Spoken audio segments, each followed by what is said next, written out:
Hey guys, it's Jenna Elfman from Fear the Walking Dead. I play Laura. No, I play Naomi. No, I play June. I play June on Fear the Walking Dead. And you're listening to the Fear the Walking Dead talk through on Talk Through Media. Hey, I'm Lindsley Register, and I play Laura on The Walking Dead. You're listening to The Walking Dead talk through on Talk Through Media.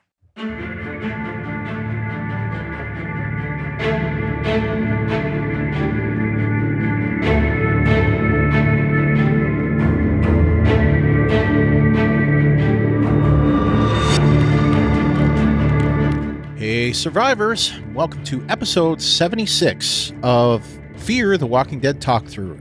I'm Brian. And I'm LT. And Kyle is unable to join us this evening. He's got a whole bunch of stuff going on with his work, and he's moving and a whole bunch of other stuff. So he's unable to join up with us tonight. Hopefully he'll make it next week. I don't know. Either next week or in 2 weeks. But anyway, we are here to cover the mid-season premiere of Fear the Walking Dead, Season 6, Episode 8, titled The Door. And somewhat fitting because it's John Doe-E, I guess. But yes, we'll have lots to say about that. But we actually still have lots to say about the last episode we did as The Walking Dead talk through, Season 10, Episode 22, titled Here's Negan. We can talk about it. Done talking. Time to listen. We have two voicemails from Renee from Atlanta, so let's get started with those. Hi, guys. This is Renee calling. I know I called in last night, but I listened to the podcast from last week about Negan, so I wanted to call in and say some other things. And I'm going to try to talk slow because OMG, when you guys played me last week, I was talking so fast, you could barely understand me. This Savannah, Georgia, Geechee accent of mine is so awful. So I'm going to slow it down because I really want to get my point across with this one. Okay, to me, Negan could never redeem himself because he was a douchebag from the beginning. You guys were saying that, you know, he went through so much and he this and that, and that's why he became this Negan, and that's why he did this and that.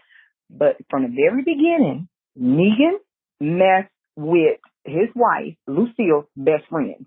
There's certain lines you don't cross, and that's the line that you do not cross. That you do. My best friends, I look at their husbands like a brother. So to me, that you couldn't get more douchebag than that. You seriously. Then he lied and said he had to go see his probation officer, knowing his wife was going to get an MRI, and for him not to be there just so he can go to the hotel and have sex with her best friend. You know, that's the best friend. So to me, he was a douchebag from the very beginning, and he did not believe in chivalry because he had a harem of women, because that's why he ended up burning. I can't think of his name right now because I'm so pissed off, because me being a woman is not fun to be cheated on. With my first husband, I was cheated on. It is not a good feeling. And definitely had that been my best friend, it would have been even worse. And it's like Negan, we can't say if he would not have continued to mess with Janine because the apocalypse started. So possibly he could have still continued to mess on her if the apocalypse would not have happened.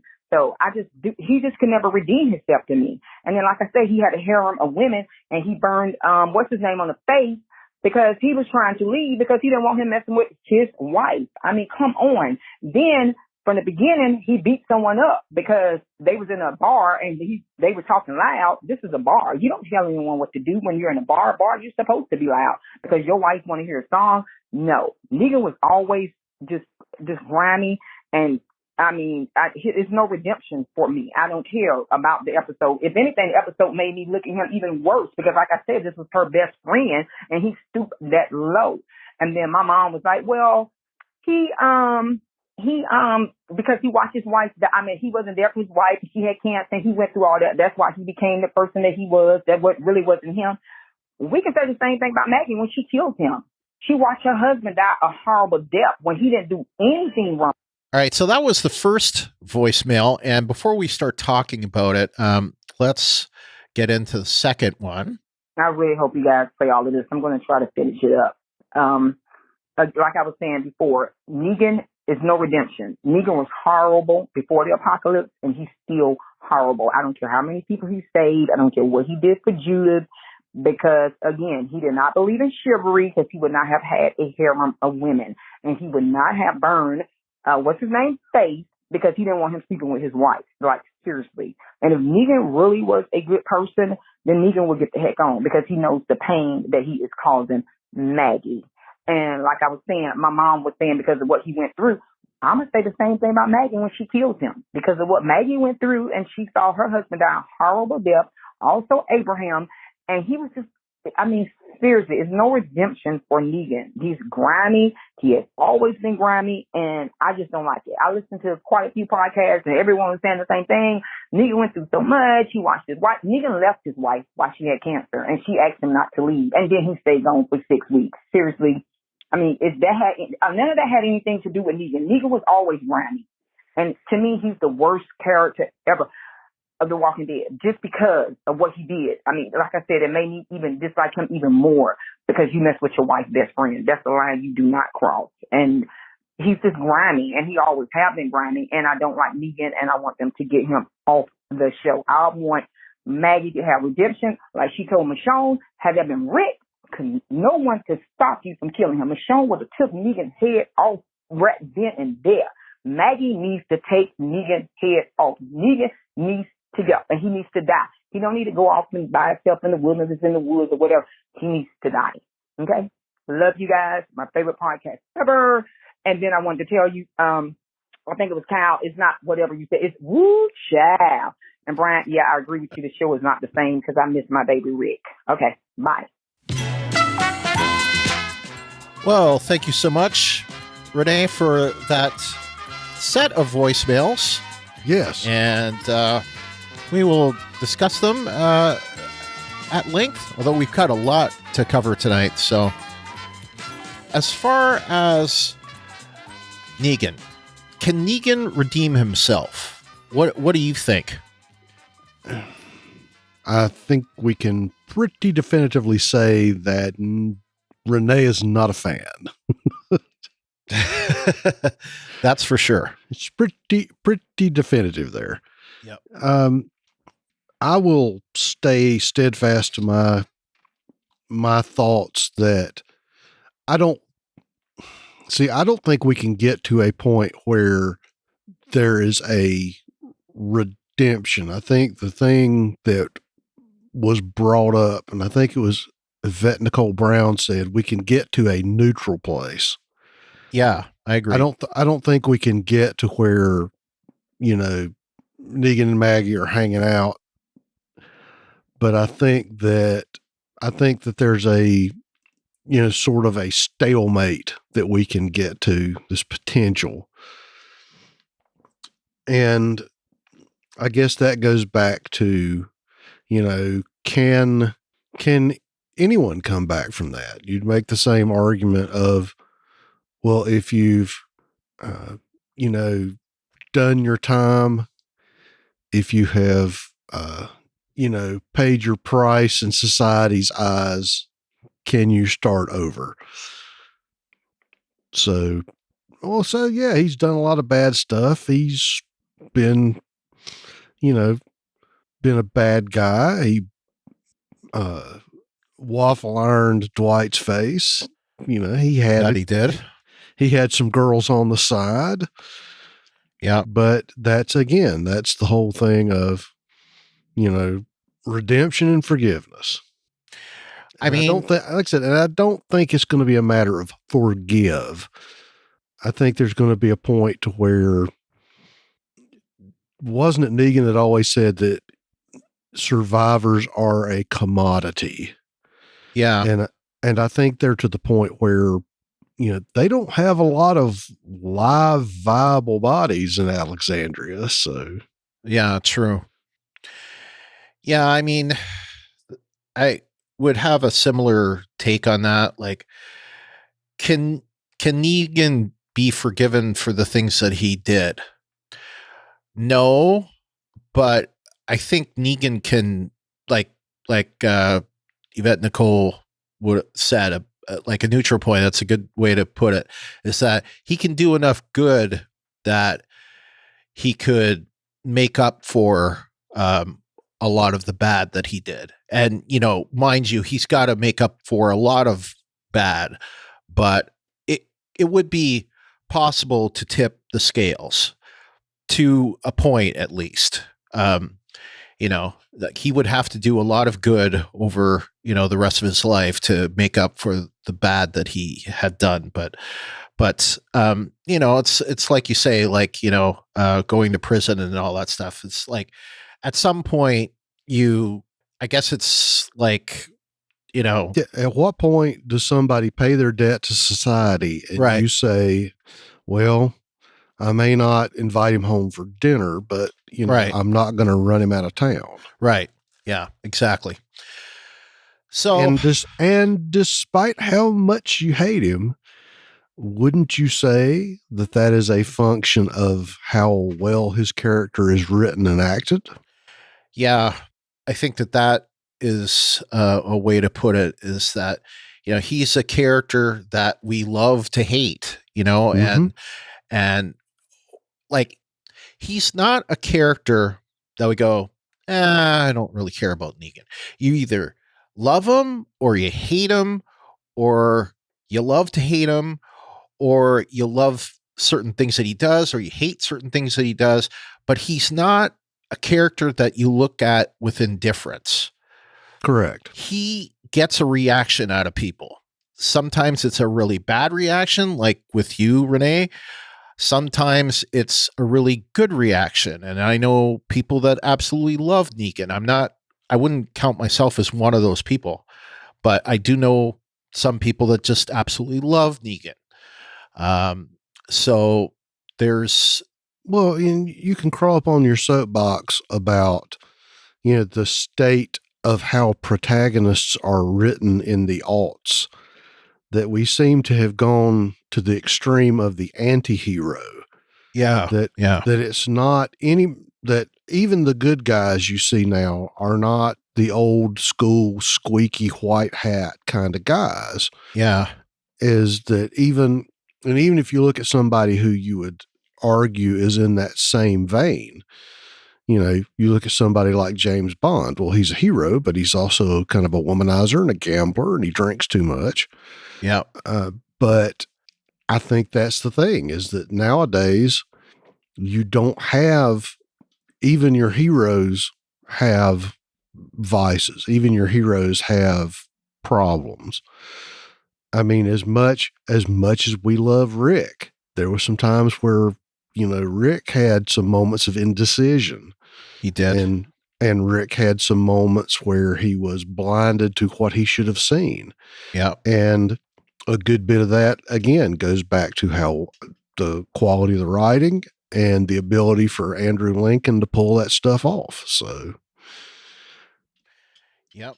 And I love the fact that she feels that way, because I know that we're not going to get a, great job, guys. Love what you said there. Even though she may love what we said, she may not agree with us, and that's fine. Right. You can, and like, I will agree with you on. I agree with you with a lot of what you said, though. Negan sleeping with the BFF instead of taking her to the MRI, that is just not cool. It's like, did he have to sleep with her so badly that he couldn't take her to the MRI?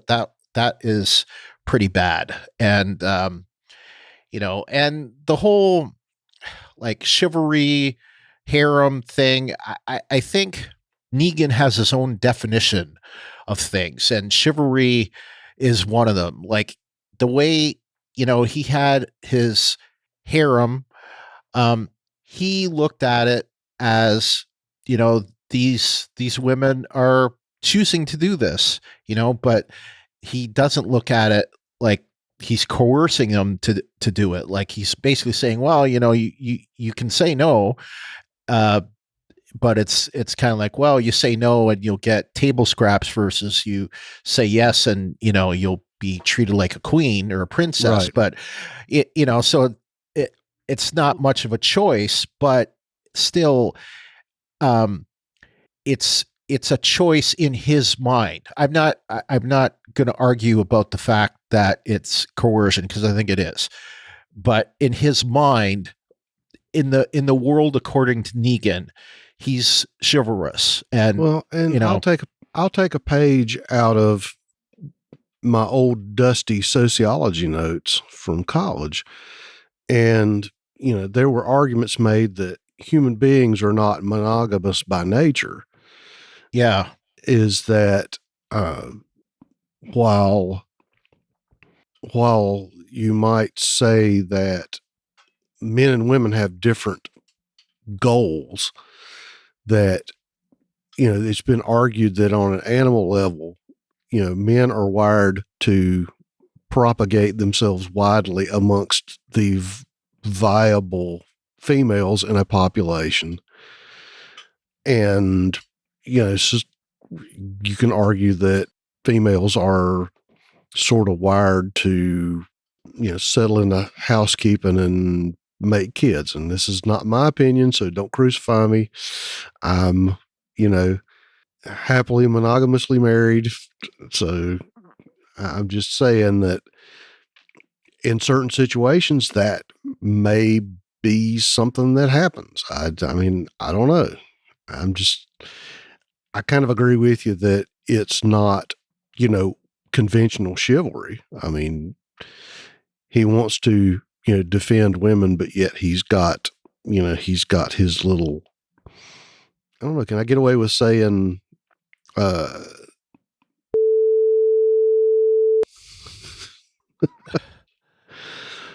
but that's just one of those things. Yeah. I don't know if I could say.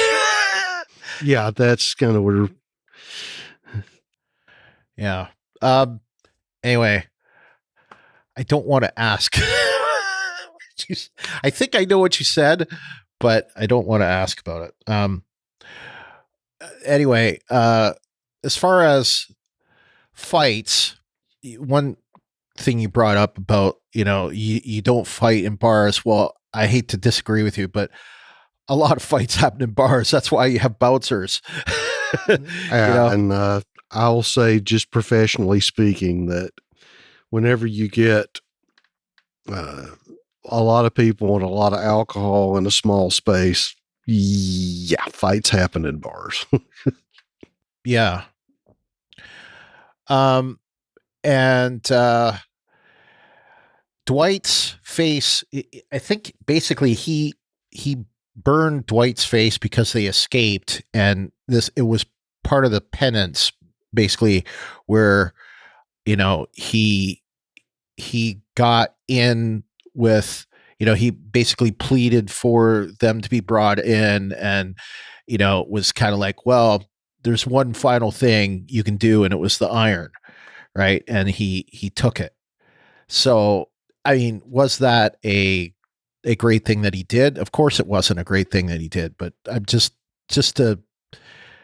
it wasn't because he wanted to have sex with his wife. It was because he escaped, I think, and took away, if you remember, Sherry had a sister, and the sister was going to marry Negan, and the sister left with them. And so it was all part of that.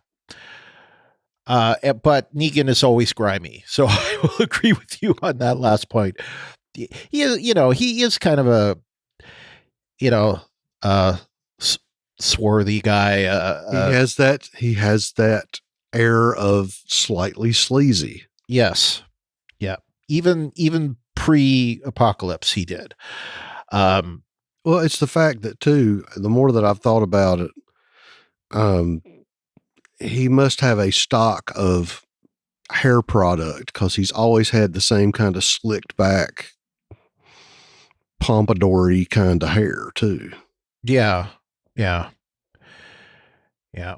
Okay, so I think that's it for Renee, and we got to move on because we got a lot to cover. We have another voicemail here from Megan from Williamsburg, PA. So let's play that now.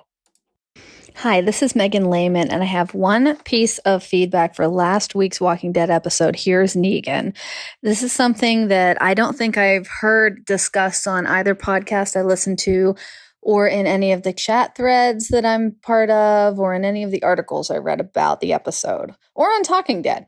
So I might have imagined this, or maybe people didn't want to mention it because it was too disturbing, but I'm just curious if others got the same interpretation that I did. When Negan decided that he was going to throw the doctor and Laura under the bus, basically, and rat them out to the biker gang, and then he left to go take the medicine to Lucille, as he was walking out, he walked past that RV, and you heard Laura on the RV as one of the biker gang guys came on board. And first she said something like, "No, don't touch that." And then she started yelling, "No, no," in a panicked way and screaming. And I, trigger warning here, but I took that to mean that he was going to rape her. Maybe I'm too macabre, but I mean, that's a theme we've seen over and over again. On The Walking Dead, at least hinted at multiple times, because, let's face it, bad dudes like that are going to take advantage if they, feel like it, unfortunately, and have an opportunity. We've seen that with a few of the different groups. So I was wondering if anybody else got that impression. And that would be really important to my interpretation of the events of that episode and how it developed Negan's character, because he heard that, if he knew what was happening and he chose not to go save her and help her to prevent her from being raped because he was going to try to take care of his dying wife, and then she died anyway, that could have been part of the despair that he felt at having, made the wrong decision and, quote, not been, tough enough or a man enough or whatever, and walked out and let that happen to Laura, who then became obviously one of his top people. And she probably never knew that he could have stopped it and didn't, the way it played out. Or she may have never even known that he's the one that ratted them out to the biker gang. Who knows what story he told. But it's really disturbing to think that, because we know, even though Negan had the harem, which really was a non-consensual situation for at least some of those women, I can't think of her name, Dwight's wife, Sherry, he supposedly hates rape and doesn't believe in rape. So that, I think, would just add to the psychology for Negan of like, okay, I made this series of decisions and these were the ramifications and I have to live with that. And how is that going to harden me and change me in the choices I make moving forward? So that was just one little follow-up piece from last week's episode that I'm curious if others got that same interpretation.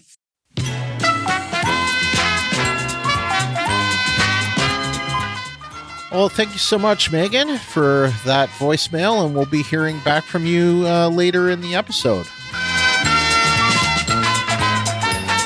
So, and yes, thank you for that. And I'd say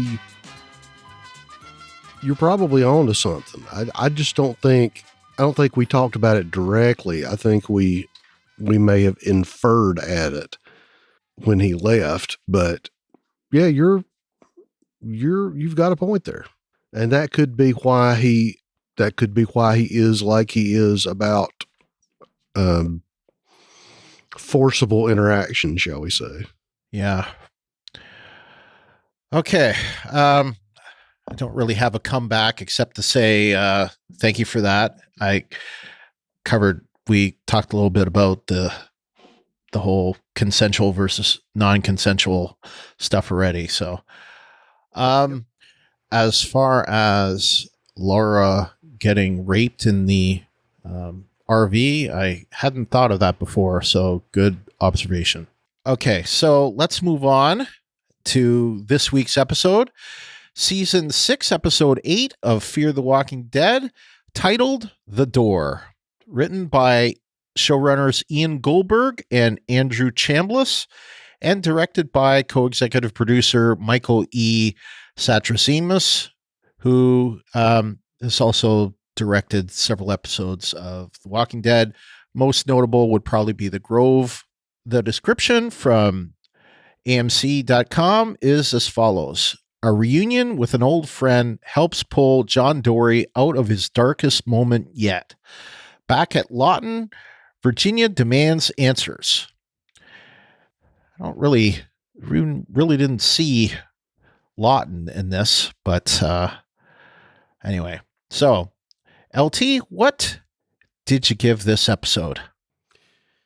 Well, I gave it a 9 out of 10, not today, but it was, John. It was today. Yeah. I initially was going to rate this one higher than I did, but on, I'd say, second and third watch, I rated it a little bit lower because I started seeing a little bit of the kinks in it, and just, of course, overall, killing my favorite character on the show, but we'll have a lot more to talk about with that. 9 out of 10. It's not too late to quit this show. Just kidding. No, I'm not going to quit this show, but obviously Garrett Dillahunt is quitting this show.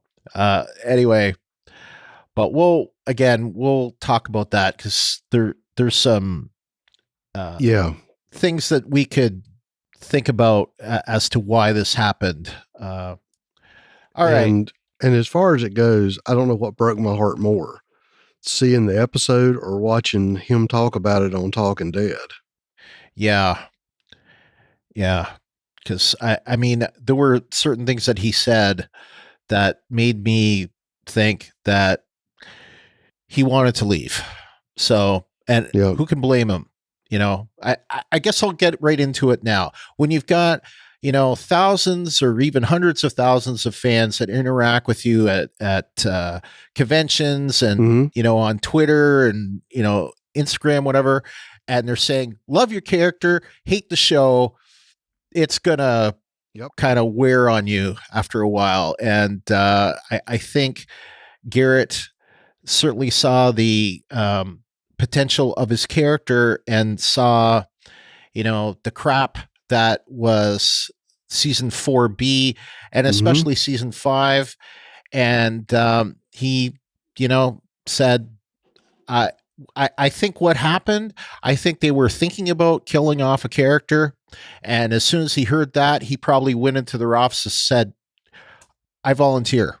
So, and the other side is, I think it might have been one of those contractual agent things because he was talking about it. I saw the trailer for Army of the Dead with him and Dave Bautista.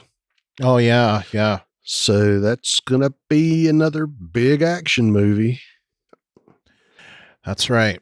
That's a Netflix movie, isn't it? Yeah. But like I said, he's headlining with Bautista. So maybe he said he's got other movie projects. Yeah. It could. So we don't know. Yeah. That could have had something to do with it as well. So, all right. So we've got some listener ratings. LT, why don't you take the first? All right. Glennis from Toronto says 9 out of 10. That is some ugly mustard. And you beat me to it, Glennis, because I was getting ready to say I was going to use a Costco-sized jar of ugly mustard. Yep. Okay. All right. Renee from Atlanta is next. She says 8 out of 10. It's just the way life is now. People die. Mad face, crying face, and crying face. Okay. And Dieta from Detroit says, I rate this episode 7 out of 10. They just won't let fear be great. They decide to kill John Dory off. Angry face. All right. So let's move on to our awesome sauce.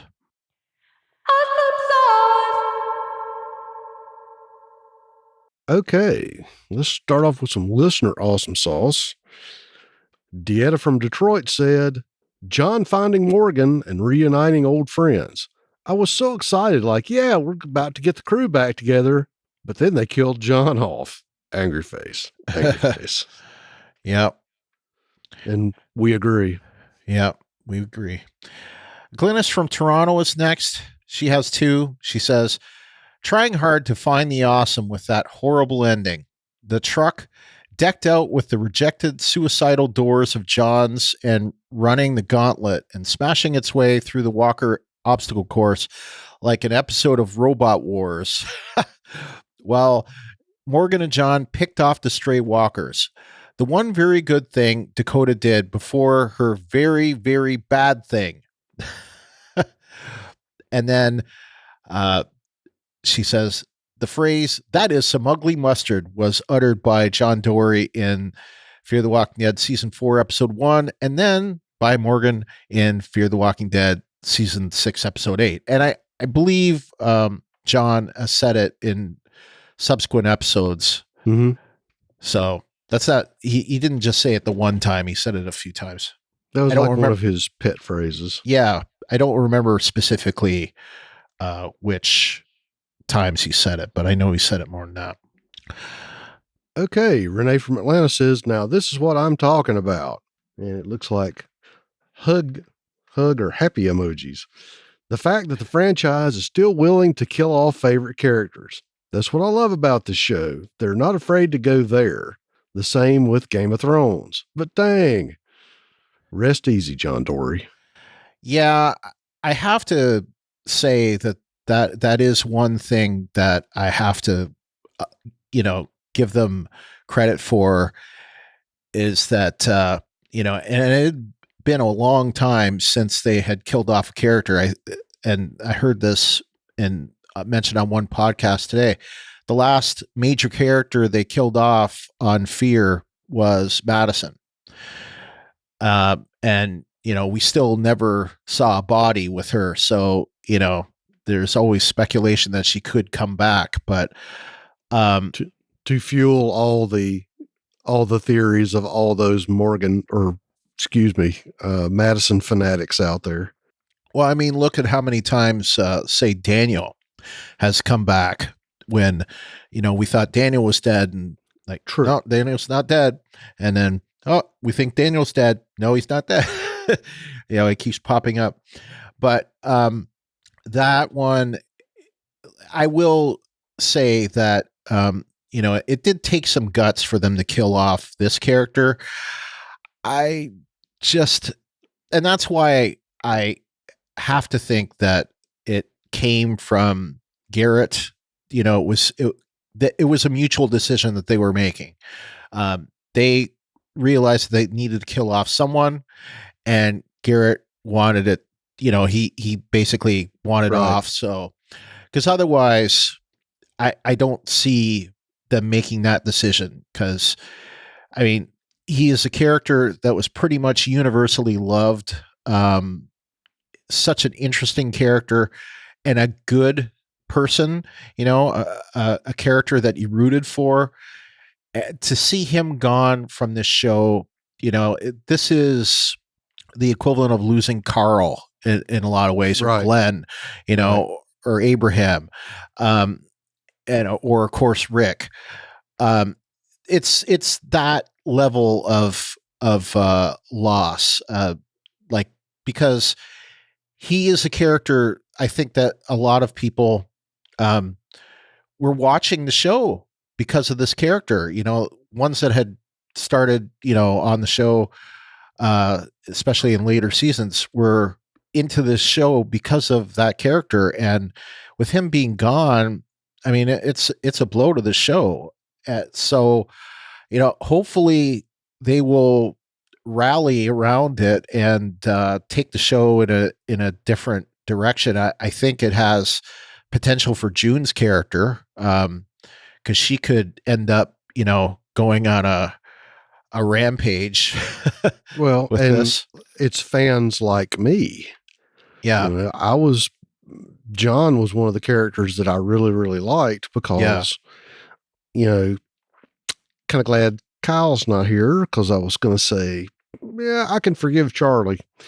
Because I never connected with Nick. When Nick got killed, I was like, Nick got killed. Yeah.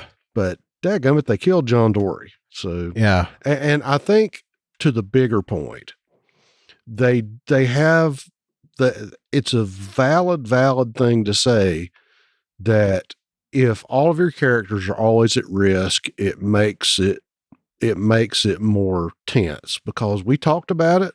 We talked about it in the middle of the extra episodes with Carol and Daryl. We know they have plot armor. So there's suspense, but there's no real suspense. And whatever anybody wants to say about George R.R. Martin, whether, when you read the books, if it was a chapter, if it was a book, nobody was safe. And I think getting back to that on Walking Dead, because we knew, people, they killed people off for a long time. And Fear hasn't done that in a long time. So I'm not saying, if you're listening out there, Mr. Writer Man, I'm not saying kill off my favorite characters, but it's good to know that, there's some risk. It's the apocalypse. Let's add that level of uncertainty back into the mix, because we haven't had that in a long time. We kind of knew they were going to survive. Yeah. Yeah. And, both shows have gone through their periods where they didn't kill anybody off, particularly, the main show, went like, I want to say pretty much most of season 8. I think most of season 8, they didn't really kill anybody off. And, there was a long stretch. Well, they killed off Carl, right? And then later they killed off bad guys like Simon and that, but they didn't kill. There were very few characters that I can think of, on the good side that were killed off. It wasn't in the 1 or 2 degrees of Rick Grimes. It was right. 3 degrees and 4 degrees. It was, the guy from Alexandria you saw have 2 lines in an episode. Aaron's boyfriend, they killed him in season 8. And of course, killing Carl, that was a huge death. But, there were no, you had to go back to Sasha to have a big death. And then after that, I don't think there were any big deaths at all until the pseudo death of Rick, not that I can think of. I could be forgetting someone.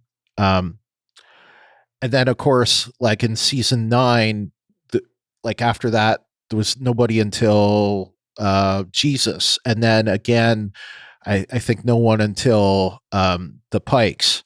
But, anyway. So it goes in, but for this show, season 5, from what I can remember, they didn't kill anybody at all. Yeah.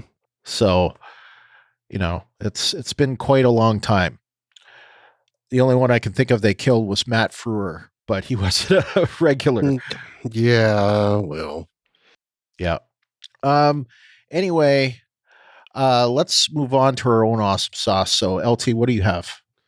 Okay. Well, my awesome sauce is, it's sort of ironic sauce. Okay. But it is awesome. It's a bitter pill to say that I was glad to have Fear back after the episodes that we endured in the extra part of the main show, because arguably the best one was the second one and the last one. Yeah.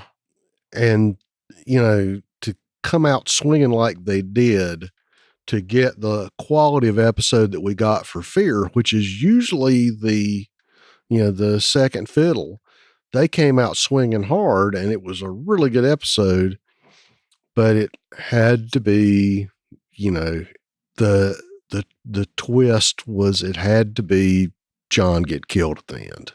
Yeah. But I will say this, at least his last episode was a really, really good one. That it was.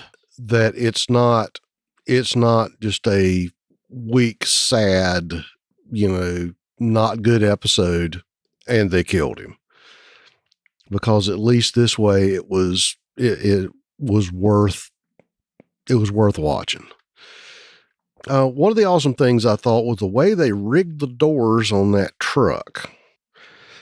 There are several, I know one of them I mentioned in the notes. The British had a APC they called the Flying Pig, and it was basically an armored truck that had two swinging gates on the front that were like chain link fence. So they could deploy these big wide doors and use them to push, crowds of riding people out of the street. So it was really smart of them to use the doors like they did on the truck, almost like a cow catcher. Oh, yeah. So that it was theoretically presenting a wide front so that you couldn't get people under the wheels. Right. And you would just push them out of the way. One could argue that it was Morgan whacking the guy on the side and he fell under the tire, but. Well, it reminded me, being from Canada like I am, and it's been a few years since I've seen this, but, snow plows, they always have the blade at an angle, so that the snow doesn't end up right below, the truck. It ends up, blowing, getting shoveled to the side. Right. So it's similar kind of thing, I think. So, and I enjoyed the scene of John shooting walkers. I thought that, even though I'll talk about it more in a different sauce section, watching him, shoot the walkers as they came out of the river from his seat in the cabin. The scene in front of Bill's was just absolutely cool. Just doing the classic gunslinger from the hip, taking out the walkers that were trying to get in the front of the store. And then, of course, the shot he made on the ranger dragging Morgan on the rope. Yeah. It was good that we got that last bit of John the marksman. Yeah. And I'm going to let it go because I will agree with you in a few minutes. Okay. Well, actually not even a few minutes, a few seconds. Yep. There were some great scenes between Garrett and Lenny James that, every time they started talking about, like, where Morgan was trying to convince John to come with him, and just the despair in John Dory and all of that. I liked how Morgan was trying to plead with him, and I also could feel, and I've got more to say about this later, John's despair and how, anyway, all those scenes, all those lines, it really connected with me. Just fantastic acting in this episode. And I also want to give kudos to Zoe Colletti, because I thought her performance in this episode was great as well. Like, specifically what I want to highlight is that turn she made, Oh, yeah. when she, first when she pointed the gun at John, and then after when she was talking about it with Morgan, like, she went from, this innocent girl to being a psychopath. And, like, it was just like one little turn of the screw, and it was just, she really sold that to me. And, like, one question that I'll pull for my notes right now is, in that family, who's the monster? Is it Virginia? Is it Ginny? Or is it Dakota? And I'm starting to wonder if it's, Ginny might be cold and calculating and, have some tendencies, but I think the real true psychopath might be Dakota here. It's possible. I was going to say, you could tell that Garrett Dillahunt and Lenny James are good friends. Yeah. that again, taking a note from last week, the chemistry between them two, Yeah. when they had those conversations, Yeah. you know, when Morgan and Dakota first showed up and John met them, to all the times and all the different ways that Morgan was trying to convince John to come with them, even down to the inevitable betrayal before the bridge. It was just so good. And I will also concur with you about Zoe Colletti, how she went from, you know, weepy innocent girl to Charles Manson to, you know, hysterical girl. Yeah. Just major points for her. You know, that was well done on her part. I agree. The walker that got caught in the wheel well, I thought was pretty cool. How that went down. I thought that was a nice effect. That was gnarly. Speaking of the scenes between Morgan and John, I particularly liked the one where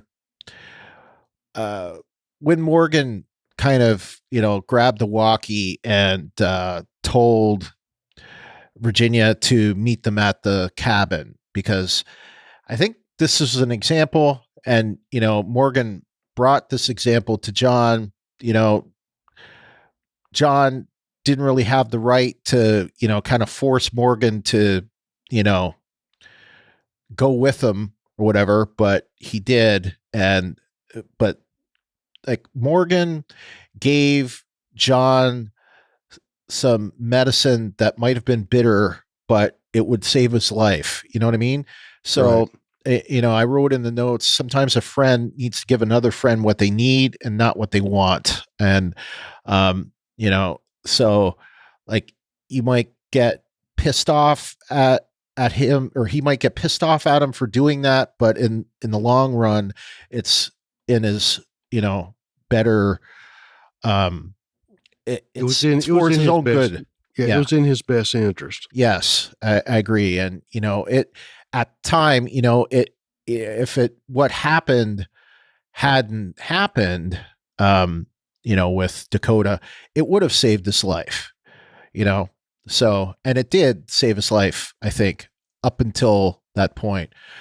The water scene, I thought, was beautifully shot. You know, we see, you know, you know, start from looking up, and then we see, you know, him going down. We see the picture and him picking up the picture and then going back up, and then, you know, getting back on the door. All of that, I think, was beautifully done. And kudos to Satrazemis and the, you know, cinematographer, whatever, director of photography, I think is what they call it. And so, and the stunt team. Yes. And I also thought that it was a good plot twist that it was Dakota that saved Morgan, because it not only made sense, because if you think about it, like, who would it have been if it had been some outsider that had done it? You know, like, well, who would have been, like, would have been, you know, from this crazy group that, you know, was drawing on the submarine, the ones that Morgan killed, you know, a few episodes back, or would it be, you know, someone who knew where they were? Well, the fact that it was Dakota, it makes perfect sense. I never thought about it being her even once. So it was a really nice twist. It was a shocker for me, but I thought that it was a good one. So kudos to the writers for that. I can't give them kudos for everything, but kudos for that. You know, and I also want to give kudos to, or, you know, I like that June, her reaction, like, and Jenna Elfman also acting the pants off for her, so to speak. Yeah. Sorry, that might have sounded bad, but anyway, June, her reaction, like frantic, knocking the curtains off the window and swatting the whatever Virginia had in her hands, and Yep. handing the walkie to her. Well, not really handing up, like throwing it at her, basically. I thought all of that was really good, and I think it's an indication that June won't take Ginny's shit. So Oh yeah. I think that's good for the future. Well, if you think about it, she owns June her life, and because Correct. if June hadn't cut off her arm, then Ginny would have died. So She would have become what she hates. right. And just to finish up on the thought before we get too far from it, I think that yes, it was a delicious plot twist that it was Dakota that saved Morgan, because that adds the whole she did it in defiance of her sister. Plus, it also conveniently, and I've got to go there, it conveniently squashes the rumor of, oh, it was Madison who came Oh out of the blue and saved Morgan. Nope. And it's just so good, because now it's like, oh, your sister hates this man more than anything, and you're the reason he's still alive. Yeah. All right, so that's it for Awesome Sauce for this week, and now it's time for the week variety. You're worthless and weak.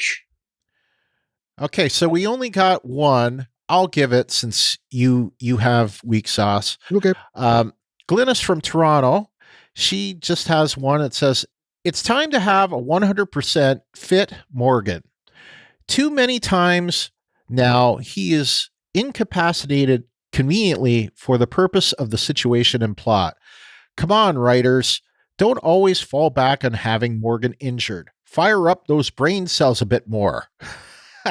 Well, that's true. He's been playing hurt a lot. Yeah, he has all season. Which, because he's been stabbed, he's been shot, he's been, yeah. Come on, give Morgan a break. Yep. All right, LT, what do you have for weak sauce? Well, for starters, since we were back at Bill's again, Bill's must be on the east elbow of nowhere. It must be way off the beaten path, because when we got the scene where Morgan is in the little back room, they still had a stack of cardboard boxed canned goods. And I always refer to them as, the little half rack that the cans come in. There were at least two stacked up behind him, and it looked like, if I was not absolutely mistaken, it looked like pork and beans. So, like I said, Bill's must be somewhere where there haven't been anybody looking to raid stores, because how many stores have we seen that haven't had anything on the shelves? I mean, they still have knickknacks and videos and postcards. Yeah. A lot. Yeah. My next bit of weak sauce is, I guess it was Marcus was the now dead ranger that got buried. Yes, he was. Marcus must be deaf as a post, because when he was inside the store and he was talking on the walkie and he walked outside, they didn't wait very long before they start talking in their normal inside voices. Yeah. And I don't think the walkie was that loud that he wouldn't have heard them. Just seemed like to me that they could have waited a little bit longer, because I don't think when he said he was going for higher ground, I don't know if he immediately sprung onto his horse and rode away. Yeah. And even if he did, horses don't idle. They don't make that much noise. So that was just kind of, I was going, wait a minute. Now, about the scene with Dakota and John on the bridge. It's not his way. It wouldn't have furthered the plot. We know that he had to go, but I just keep thinking that if it had been somebody else in John's shoes, it would have been, hey, Dakota, look at the flowers. Yeah. Once he figured out that she was the one that, I can't remember his name now. Once he figured out that she was the one that shanked the ranger back in Lawton, once he was able to put the pieces together that it was her knife that killed the guy, I'm just thinking if it had been Carol would have probably put a bullet in her coconut right there without much more dialogue. Yeah, if this was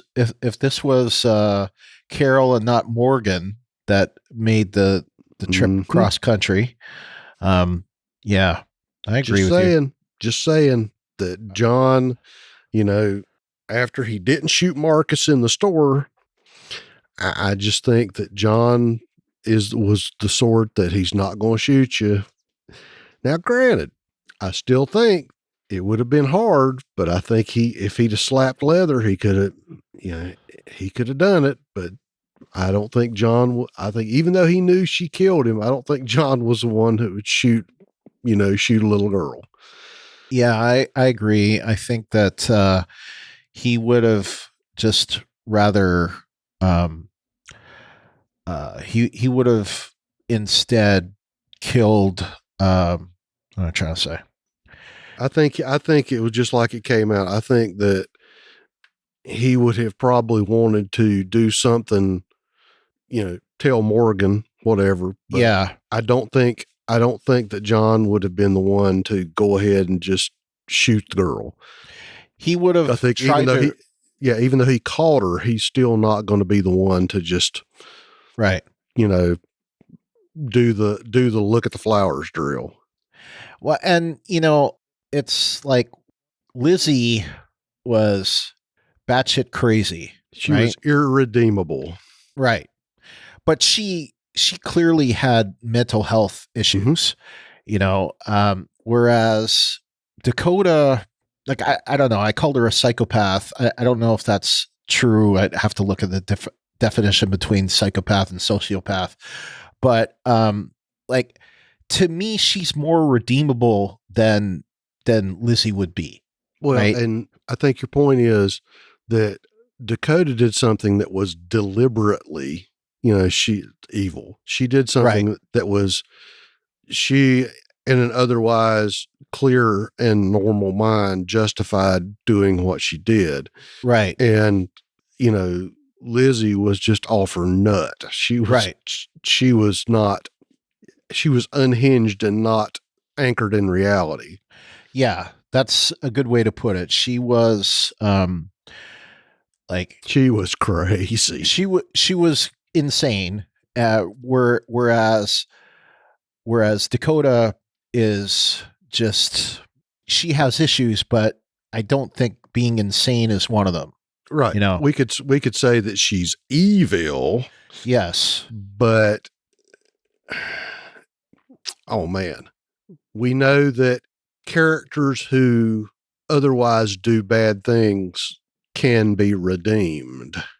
Yeah.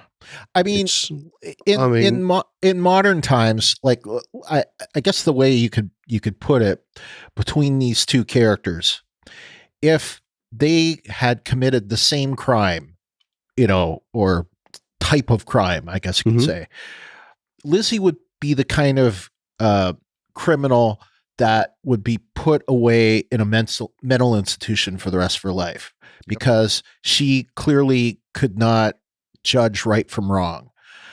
Whereas Dakota would be put in a prison for the rest of her life. That's, I think, the difference between the two. Yeah, I think you're on the money. Yeah. So anyway, that's my take on it. Okay, so as far as my weak sauce, the main thing that I want to get into is that it's a retread. I think this has big similarities between what we saw Charlie do to Nick, and also I think in some ways how Madison died, but especially if I want to say anything, it was Charlie killing Nick, this young girl killing, this main character, and how it kind of was out of the blue, unexpected. In the case of the difference there is that Charlie, I think there was no, I don't think she was planning to do what she did. Whereas Dakota, I think there was some motive there and some, there's not to steal your thunder, but I think no, please steal my thunder. The thing with Charlie, the thing with Charlie is she was a member of a competing group, right? And she killed Nick out of a defensive action from them doing their normal apocalypse looting and pillaging, right? But Dakota is a little more nuanced because when she killed John, it was a little more premeditated, but it was in this whole thing with her trying to get away from her sister or hurt her sister. And there was not a large degree of interaction between Charlie and her buddy with the group before they ran up on Nick and she popped a cap in him. But Dakota, this is a little more nuanced. This is a little more premeditative. This is a little more involved because we've been dealing with Virginia for how many episodes now? Almost a season, perhaps. I think she showed up around season or like episode 13 or 14 of last season. So yeah, it's sort of a big difference. Yeah. Because Charlie was just, she was reacting to something that happened in the moment from somebody who randomly ran up on him out of the blue. Because okay, you might make the argument that she was doing her stuff with the vultures, but I don't see that her in vulturedom is quite the same as Dakota and Jenny. Because I would agree. She was more just like a tag on member of the crew. She wasn't, whatever his name was, Mr. King Vulture. It's not like it was it's not like it was his sister or something. Yeah, I agree. It was, I agree with you on that. Like Dakota was basically acting on her own versus Charlie was, like you say, acting as a member of the group, so it's good points there, but it's just similar and it made me think of that for sure. Was that the only way to clear the bridge? I mean, is that the best that they could do in that case? Like, the store's not very far away, and we know that they've got like videotapes in there, and I assume that they have one of those videotapes that can, that they can play stuff on, they must have a video player that plays their message or something. Wouldn't they be able to play something and draw the walkers out that way with sound? Brian, I got one better than that. All right. Since this is Texas, the land of magic batteries, they've got the Jeep.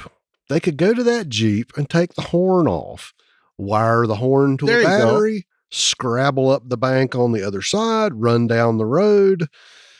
And that was the question. When John sailed his canoe under the bridge, I'm assuming that the bank on Bill's side has a way to get down to the water. I don't remember looking at the other side of the river to see if there was a way you could go up the bank on that side. Yeah. So one could make the argument that the other side was a more sharp drop off and would have been less easy to scale. However, with that said, since it's close to a bridge, generally speaking, there's a way to get down to the water on either side of a bridge like that, because I guarantee you before the apocalypse, somebody was fishing and they would be fishing on the bank under the bridge. Yeah. So you've got a canoe, you've got a battery, you've got a horn. We know they've got wire and pliers. You know, you just wire something up, run down the road 100 yards or so, you know, make with the woo-woo noises, attach the horn to the battery, put it down, run away, wait for the walkers to start moving away. Then you jump in the truck and take off. Yeah. Because like you said, there was plenty of things they could have done if, and I have to caveat it, if they could have gotten to the other bank and gone on the other side of the road and gone down far enough to at least get them from being bunched up there at the gate. And I'm going to complain about that in what sauce. Yeah. So I got a bunch of what sauces, but yeah, I mean, they wouldn't have to get all of them like off the bridge, you know, like the normal way. They could have like poked the hole in like they ended up doing and just have a bunch of them fall off the side, you know, and they wouldn't have to get rid of all of them, just enough to get through, you know, a lot easier. So that I just had issue with how they did it. Well, I'm going to, like I said, I have a pontification point on that later. So, okay. The last point, and this is the big point that I didn't understand. So they get past the walkers on the bridge. Why did they stop there? Like, okay. Because. So, yes, exactly. So, you know, Dakota, you know, directed the truck.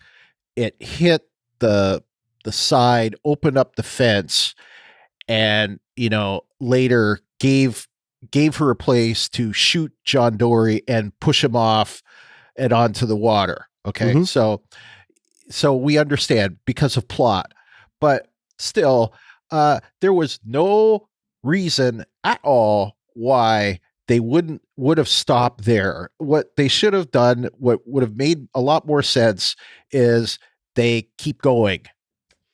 Well, that's true. But, and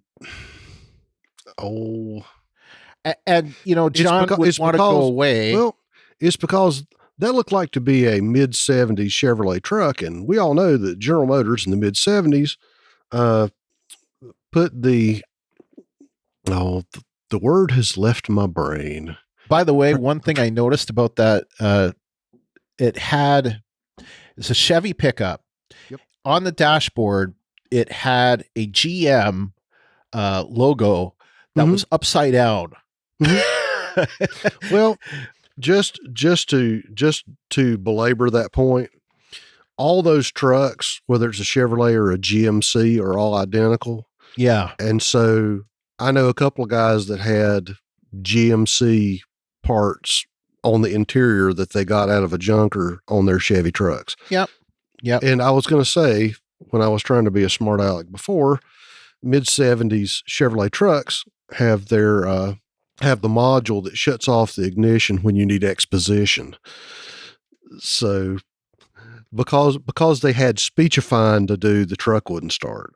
But you're exactly right that, okay, so we've gone through the thing where the point was to get across the bridge. So let's stop and talk. Exactly. It's like, yes, we have needed bits of exposition that must be delivered before we can continue the journey. Yes, so we have to shoot you, John, on this bridge. So we're going to stop right here, and we're going to, you know, now you're going to confront Dakota. I keep on wanting to call her Ginny, or like little Ginny or something. Mini Ginny. You know, we have to stop here so that, you know, we can deliver your final blow here. Yeah. Well, it's like I said, it's that, you know, the gods of exposition have spoken. They must be honored. You know, post zombie kill, we must sacrifice to the gods of exposition and talk. But yeah, I'll throw this in. It's the same thing when I was talking about Daryl and the army guys. Take all the stuff, sort it out later. Yes. It's the same thing. You've killed the walkers. The truck still runs. The sun is shining. Let's get down the road. Yep. We can talk on the way. Exactly. All right. So that's it for our week sauce. We've got what sauces to come. So let's get to those. What? All right. So first is from Aaron, and I put one of Aaron's comments. They weren't really listed as sauces, but I put this one in the what sauce. So made an executive decision. Yes. So Aaron says the drowning scene was visually pretty, I have to give them, but unrealistic, of course, as the photo would have floated out of reach and he would have probably drowned going down that far to the bottom. And given he's shot, it's hard to hold your breath. So yeah, getting back up wasn't going to be as easy as he did it. I would agree with that. Can't argue. Yeah. Renee from Atlanta, she has two. She says, Dakota killed John Dory. Wow, what a psychopath. Would that be rolling eye face, rolling eye face, rolling eye face? I'm guessing. Mm-hmm. Morgan calling John his best friend. Really? What about Rick? Okay, he can have two best friends. I have three besties. All right. Mm-hmm. All right. LT, what do you have for your what sauce? Well, I have to agree with Aaron. Was that picture printed on lead paper? I think it was a great effect. Love the shot, but sorry, there's no way you could tell me that thing would have been on the bottom under the bridge. It would be halfway down to his cabin if it had been thrown off. Yeah. And while I was talking about deaf people before, is Morgan deaf? Where was he when this long, drawn out standoff between Dakota and John were going on? And then it just seems like it took him a little bit before he showed up. After she had time to shoot him, he had time to talk, and she had time to push him over the railing. Yeah. Yeah. Or is that the other magic attribute of Fear the Walking Dead Texas, that sound doesn't travel? Sound doesn't travel. Batteries last forever. Yeah. Morgan was 200 miles down the road. Yeah. When John was shot. You'd think he was just there a second ago. So, expanding and contracting time and distance. If it had been me and I hear we just got done and it's blammo, I would have at least turned around and looked. Yeah. I mean, John stood there for what, 30 seconds before she gave him the old heave ho. So yeah. Where were you, Morgan? Where were you? That's a good point. We already talked about it. I've still got to complain about, okay, batteries. They took a battery out of a rusty ass junker truck and put it in, and it automatically cranks up. Yeah. I mean, wondered that too. Just for editorial content, I had a battery. One of my vehicles had some battery issues. And so I had ended up buying a second battery that was in the back of the Jeep. And I went to put it in the vehicle after the battery in the vehicle was no longer working. And after just riding around a couple of months in the back of the Jeep, it was deader than a sack of hammers. So obviously I don't live in Texas. Radio ranges. Let's just beat that dead horse a little bit. So Dead Ranger had to go for higher ground to get transmission, but Morgan was able to talk to Jenny just like she was within eyeball range. And about that, it just seems like we're playing again with the magic time and distance and radio wave thing again, because they work when they need to work and they don't work when they need to not work. About the bridge again, when you were talking about the barricade, My question was, why didn't Morgan just do the good old school Walking Dead fence drill? You know, he's got his axe with the pokey end. You just go to whoever's next to the fence and you go poke, poke, poke, poke, poke, poke, poke, just like they did. I think it was at the prison when they would suck them to the fence and then poke them through the wire. Those barricades, you know, I don't see that they weren't head pokeable through. So, you know, you get the first 5 or 6 that are next to the gate. You wait for them to fall. You wait for the next 5 or 6 to step over them. You go poke, poke, poke, poke, poke. And then it would just be a matter of, you know, seeing how many walkers you could kill before they were rode up high enough that the walkers couldn't get over the bodies of their re-slain comrades to get to the gate. I just thought. Yeah. And I had another question. Okay. So John's cabin. So are we to assume that because Marcus found where John's cabin was, that now Jenny knows where John's cabin is? Because before, John's cabin was kind of like Bill's. It was out of the way and nobody knew where it was. So I'm just kind of puzzling over the fact that, okay, so now they keyed up walkie-talkie. I mean, do they have radio triangulation gear where they can figure out where he's at? No, I tend to think we saw that scene where Marcus left the store, and I'm thinking that when he left the store, he gave more like description of where he was. So it was with that detail. And plus Morgan kind of gave more detail about where the store was. So yeah, but the store is still not that close to the cabin. Well, it's a couple miles away, but then again, you know, how far away is Lawton from this cabin? Oh, that's true. You know, like it seemed like they got there in a half hour.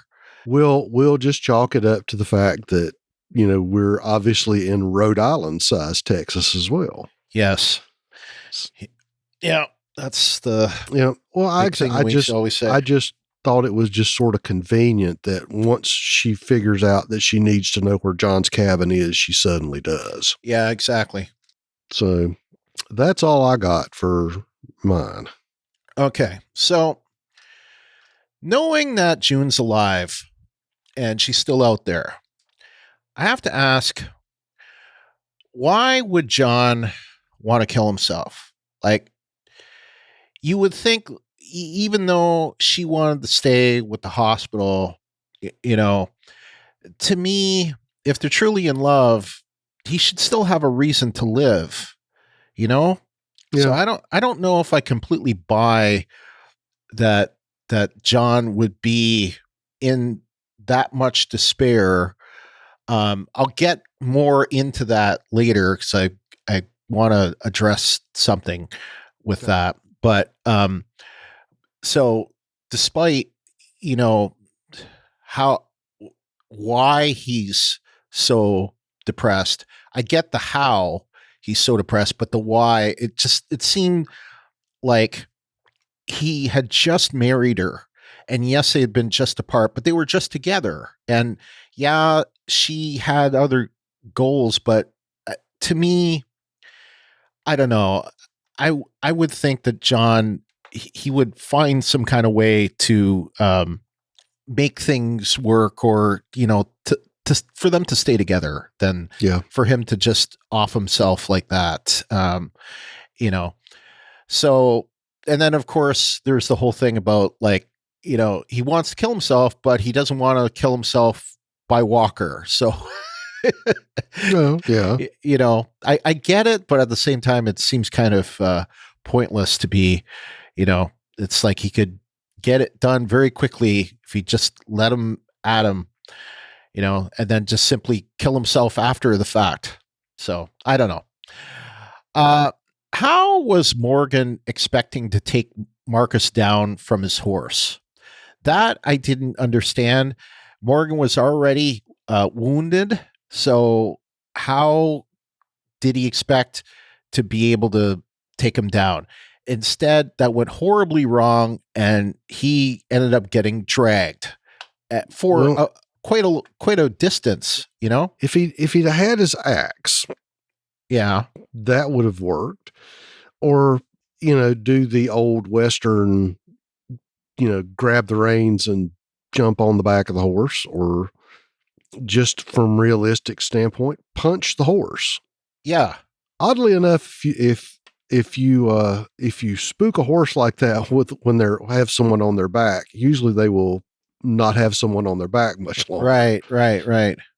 But spook the horse. It was still he stood there, and it's like, oh no, and then he got roped. Yeah. Or he had an idea, and he's like, oh, that's not going to work.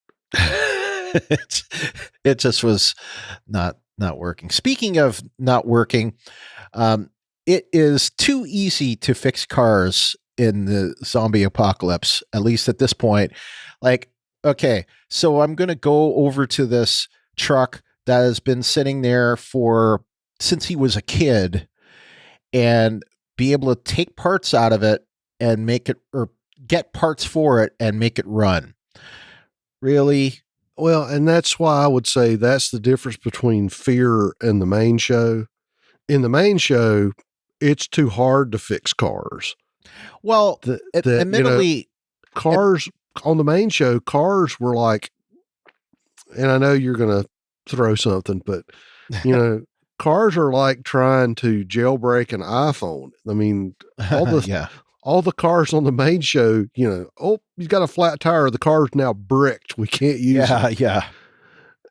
And exactly right. That this truck's been sitting there since John was a kid, and assume that John is what? We'll be generous and say mid-40s, late 40s. Sure. So the car's been sitting there for, I don't know, 30 years with a hole in the hood in the rain. Yeah. I mean, now if they were in Arizona, I might have more leeway. But even then, anything rubber would have dried out, rotted and fallen off. The tires would be absolute crap. Yep. The gas would be jello. Yeah. So, yep. Absolutely. It seemed pretty convenient that they can just get a distributor cap and some plug wires, and et voila. It runs. I mean, they were able to get gas from the other vehicle, but still, it just, I don't know.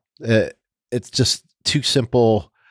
And especially that car, which was old before the apocalypse. So, yeah, I don't care if it's sitting like with a tarp on it. It's still old. Yep. How long did it take John to dig that grave? It looked like he did it by himself, and it looked like it was at least a 3 feet. That was down. That was a righteous hole. Yeah. So, and the fact that when he was talking and throwing dirt in the hole, I was sitting there going, Morgan, Dakota, it'd be real decent of you if you went and got a shovel and helped him fill that hole in. Yeah. Instead of, it was like a state job. There's one guy digging and two people watching. Yeah. That was a serious hole. And having had to dig a large hole by myself, John was remarkably unsweaty and not that dirty for having dug that big hole. But oh yeah. The last point is, why is Morgan the only person that can end Ginny? Because. Yeah, I mean, I can see other people that could do it. So, I mean, is he the type of person that can lead a group to end Ginny? Yeah, well, maybe, but I've got to put on the voice for a second. Okay. Morgan Jones, it is your destiny. The Force has decreed that you are the one. Yes. That's about it too. I mean, it's got to be. It's got, or, we didn't see the clouds roll back and the beam of light shine down on him. Yeah. And, he didn't pull the axe from the stone, thus declaring him king of all the Britons. But I got nothing, man. I just figured that's another one of those. Why Morgan? Because, yeah, that's something that, hey, I'm going to say I could totally see Strand doing it. Well, yeah, that's the thing. Because what would be a better scam for Strand to set himself up as the illustrious high potentate of the Key crew? Yeah. I'm just saying. One person I know could do it would be Madison.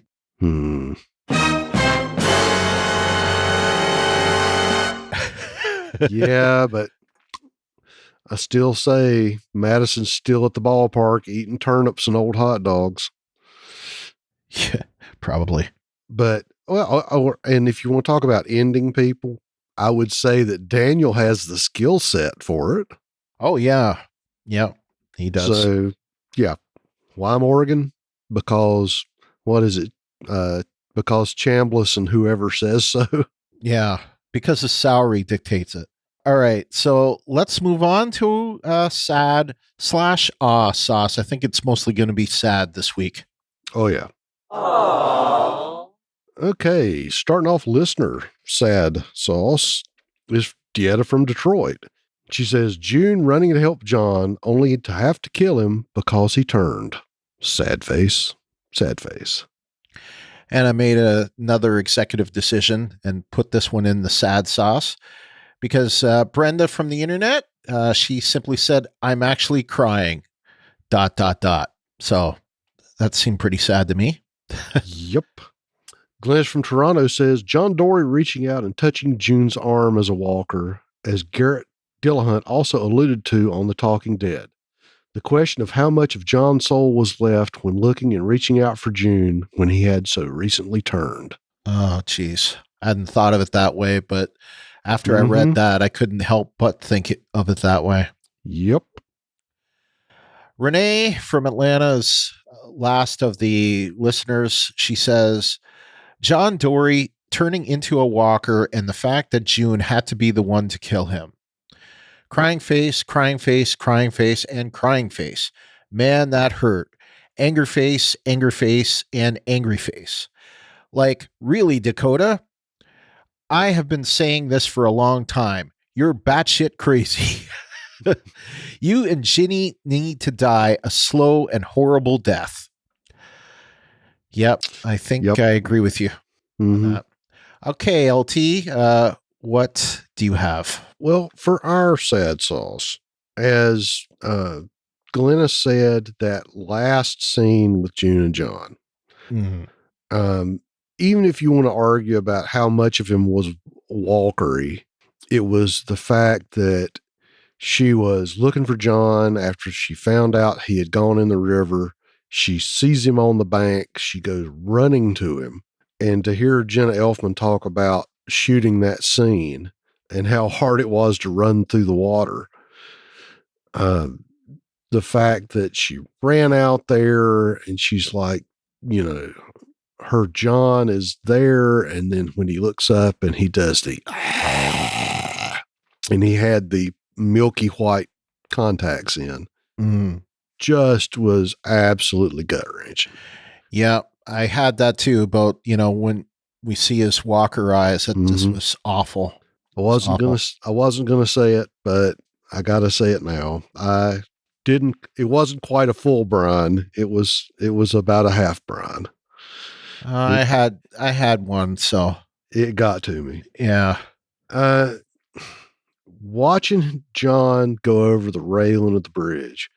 I mean, it was bad enough to see him get shot. Yeah. But when you're thinking that she had, when the gun wavered in her hand. Yeah. Yeah. And you think, oh, she's going to put it down. He's going to be able to talk this out. Oh no, kapow. And then she walks over there and it's like, what was it? You're not going to mess this up, or I can't let you mess this up, or whatever she said. Yeah. And she goes, poot. And you see him go over the side. Yep. I'm like, I was sad before I was mad. Mhm. Just the thought of, John, she just killed John Dory. Yep. And I know you're going to talk about it more, but it tugged at my heartstrings and it hit a few relevant chords with John sitting there cleaning his pistol, watching the movie, but he's cleaning his pistol and he's taking a drink and he's by himself and he's doing, to me, there was that, people asked about him cleaning his guns. And I think that was part of his ritual.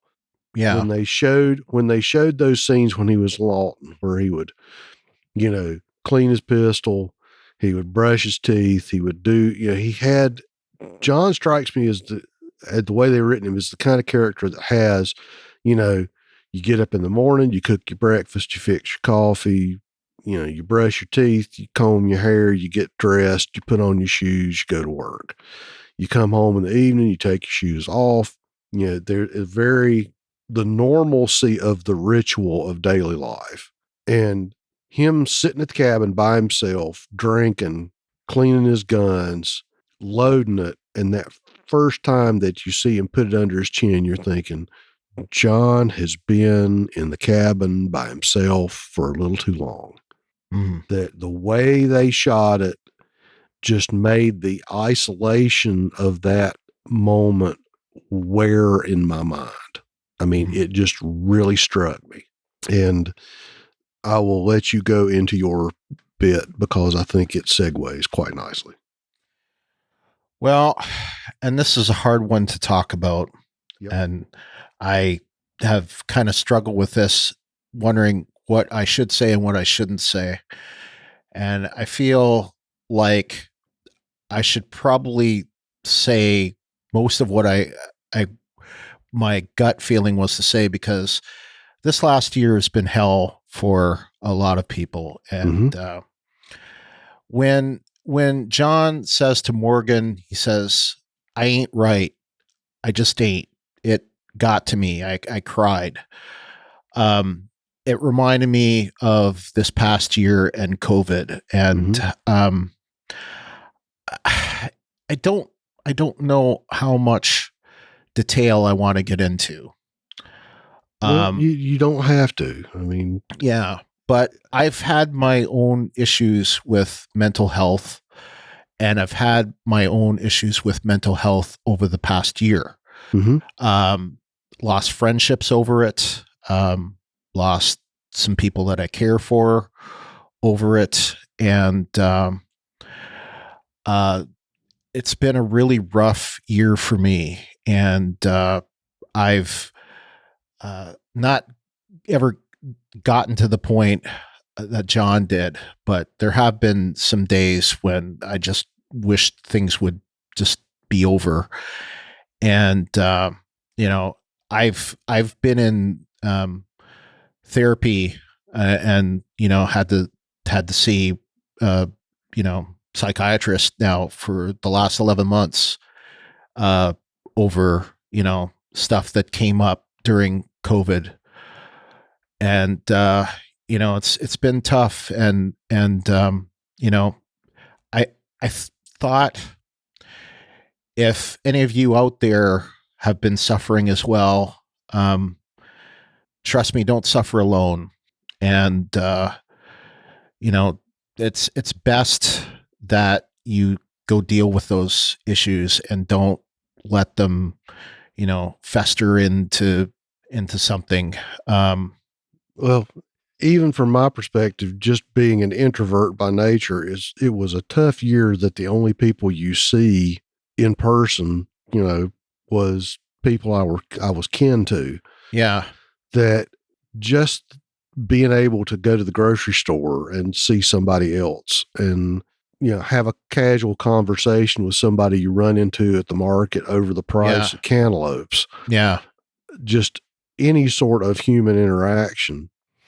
It was a very wearing time, especially like with work, when you're used to dealing, the guy you don't necessarily like or your friends from the office. It was a very isolated, difficult time. And yeah, I think it's gotten better over the months as we've gotten used to it. But like I've recently, gotten my both vaccines. So, I think you have to wait a little bit before it takes full effect. But now I feel more comfortable going out, and, I'm still going to wear a mask and all that stuff, but I think I'm going to finally start going out. But my point being that there was something about this that really spoke to me.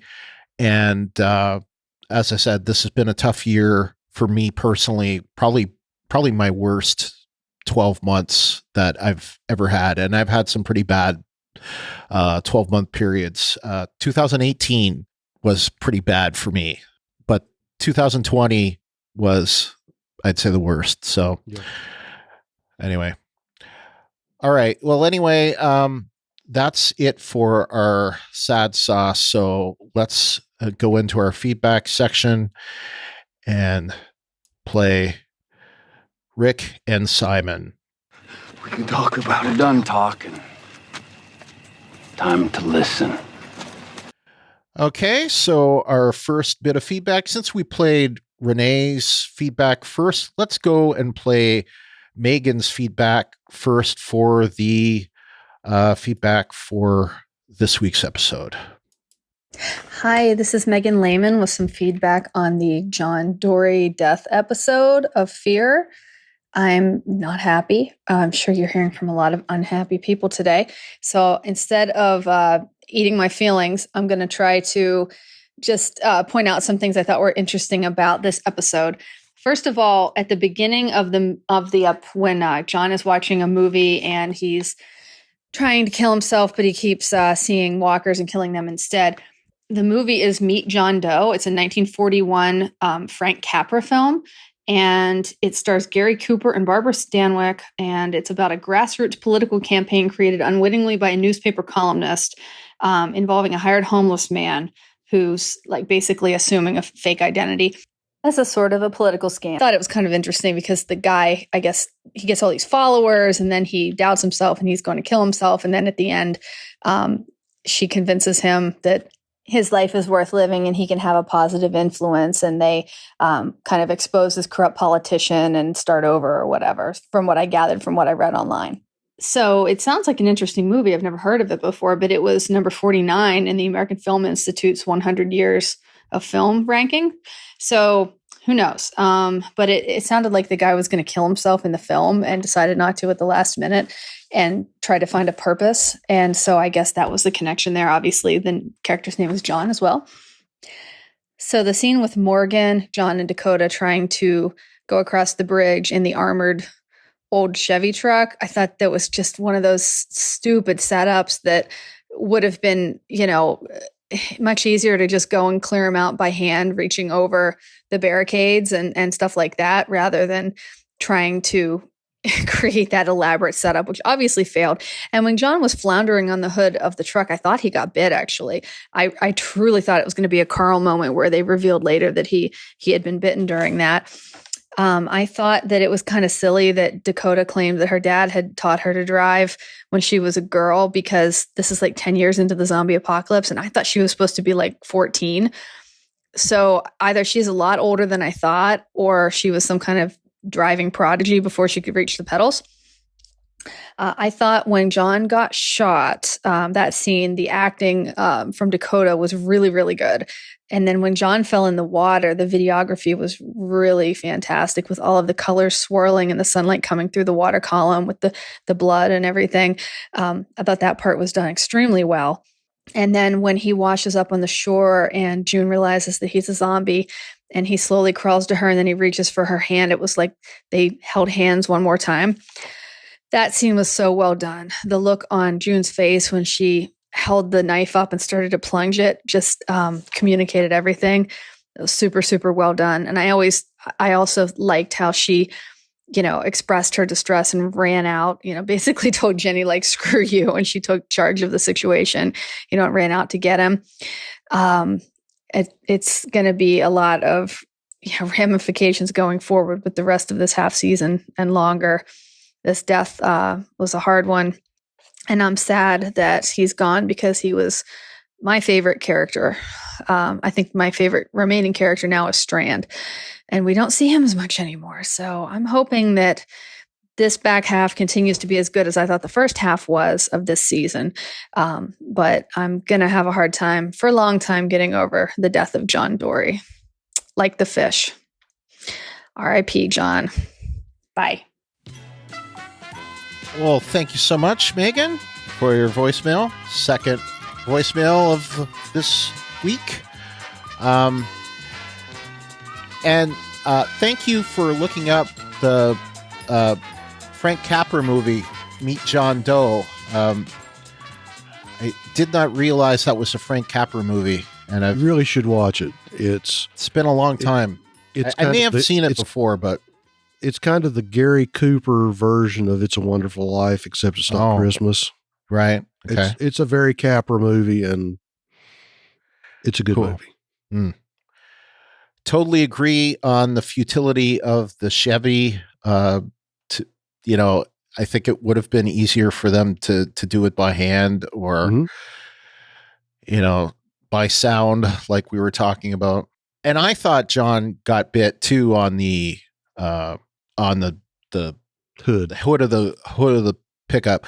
Like, I watched the first episode just actually this morning.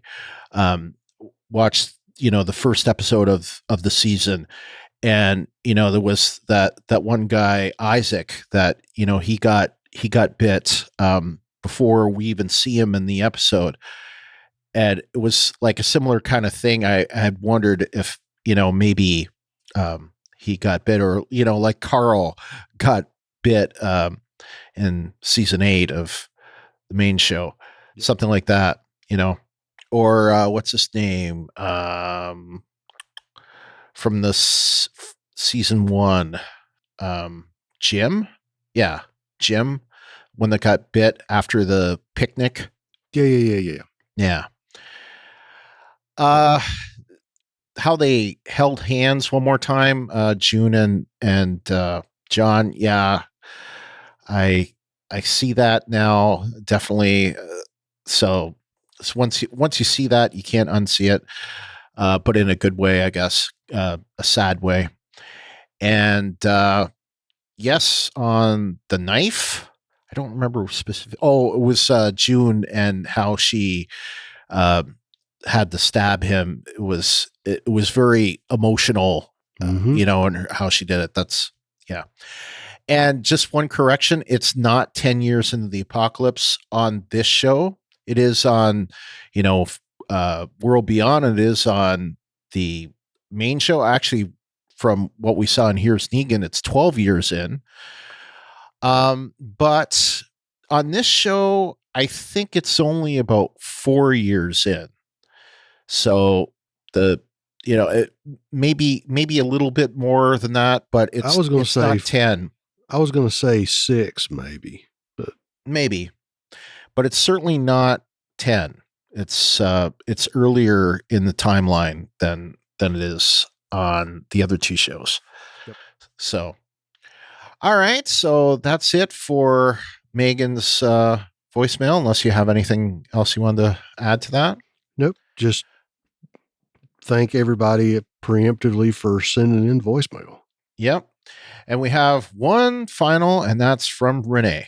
Her 3rd voicemail this week. I think that must be a record. I think so. Yep. Hi, guys. This is Renee from Atlanta. I'm calling about Fear the Walking Dead. And I said I'm just going to call in on Sunday. Just go ahead and call in case I get so busy that Monday and I don't get a chance to call in and do the review by Tuesday or Wednesday. So whichever one of y'all want to use the voicemail, if I remember, I'm going to go on Facebook, and since I'm back on Facebook, and do a review as well. But I give this 8 out of 10 because, I mean, this is everything that I expect out of The Walking Dead. It was really good. Of course, with John Dory, that was sad, especially with June having to kill him. And you guys know I have been saying this from the very beginning. Something is wrong with the little girl. The little girl has issues. She's worse than Virginia, I believe. I believe she's psycho. So when they get ready to take Virginia out, they need to take her out as well, because the little girl has issues. But she's an awesome actress. She played her part so well tonight. She just seems really crazy. I mean, she played that part. She's an excellent actress, and she's gonna really go far because she really played her part well. Like I said, I mean, it was what I expected. We had zombies. You know, I like the zombies. I don't like. I mean, I like the personal stuff, like getting to know each other and all of that, and things that happen in their past. But I like zombies. This is what The Walking Dead is about, zombies. So I love to see the zombies. And we had all of that. But I'm over everyone always talking about they don't want to shoot, they don't want to kill no more. They this, they that, they want to kill themselves. I mean, I'm sick of that. But John Doerr is gone, so we don't have to worry about that. He's not going to be Morgan. Point two. And I'm going to name the episode Morgan Has Another Best Friend. I cannot believe it. Why would you do my baby like that? You're supposed to be Rick's best friend. You could have said your second best friend, but not your best friend. Rick is your best friend. But yeah, the show was really good. But like I said, I'm going to go and online. I hope, if I remember, on Facebook. But okay. Talk to you guys later. Bye. Well, thank you so much, Renee, for your third voicemail. And I just have to give you an extra thing for this because, like I said, I think that is a record.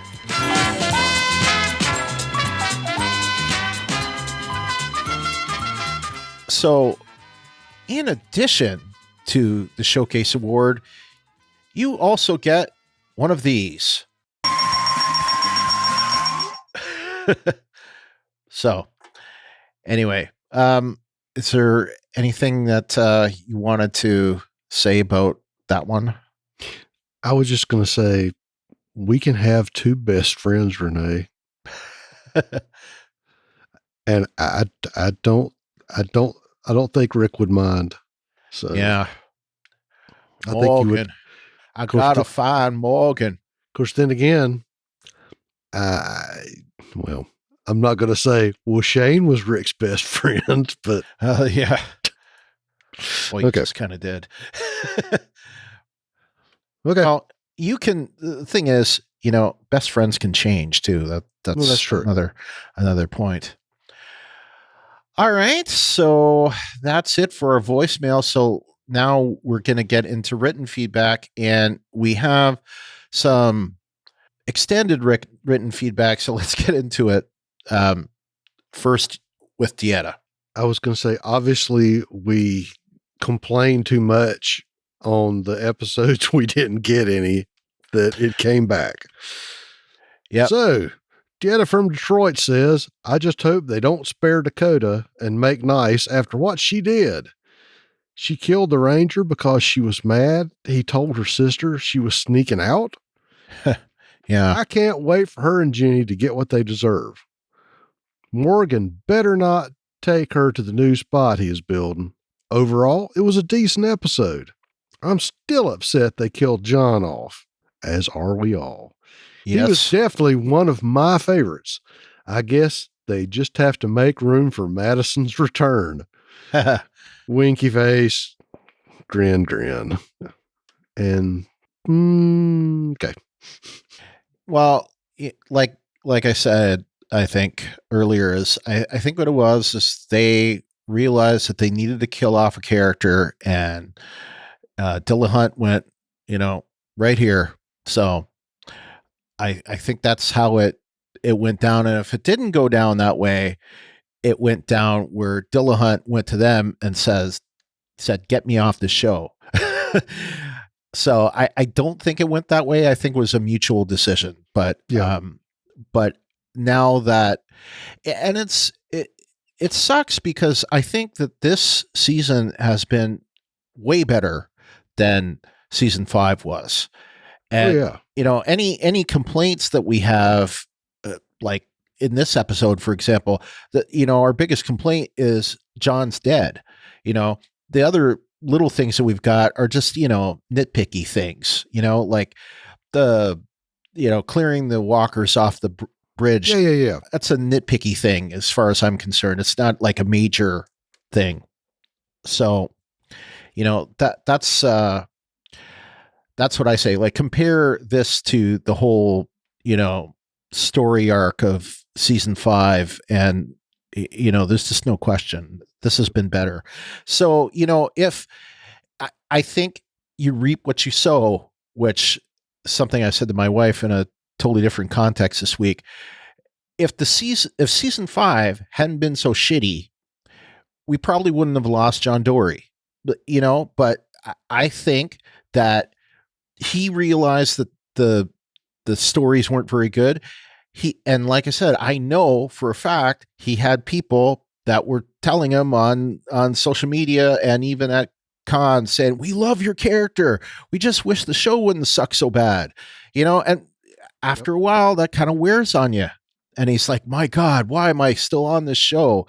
And especially like, his wife is, one of the lead characters on Picard, which I've got a Picard hat. And that show compared to this show, that show is way better than this show, in my opinion.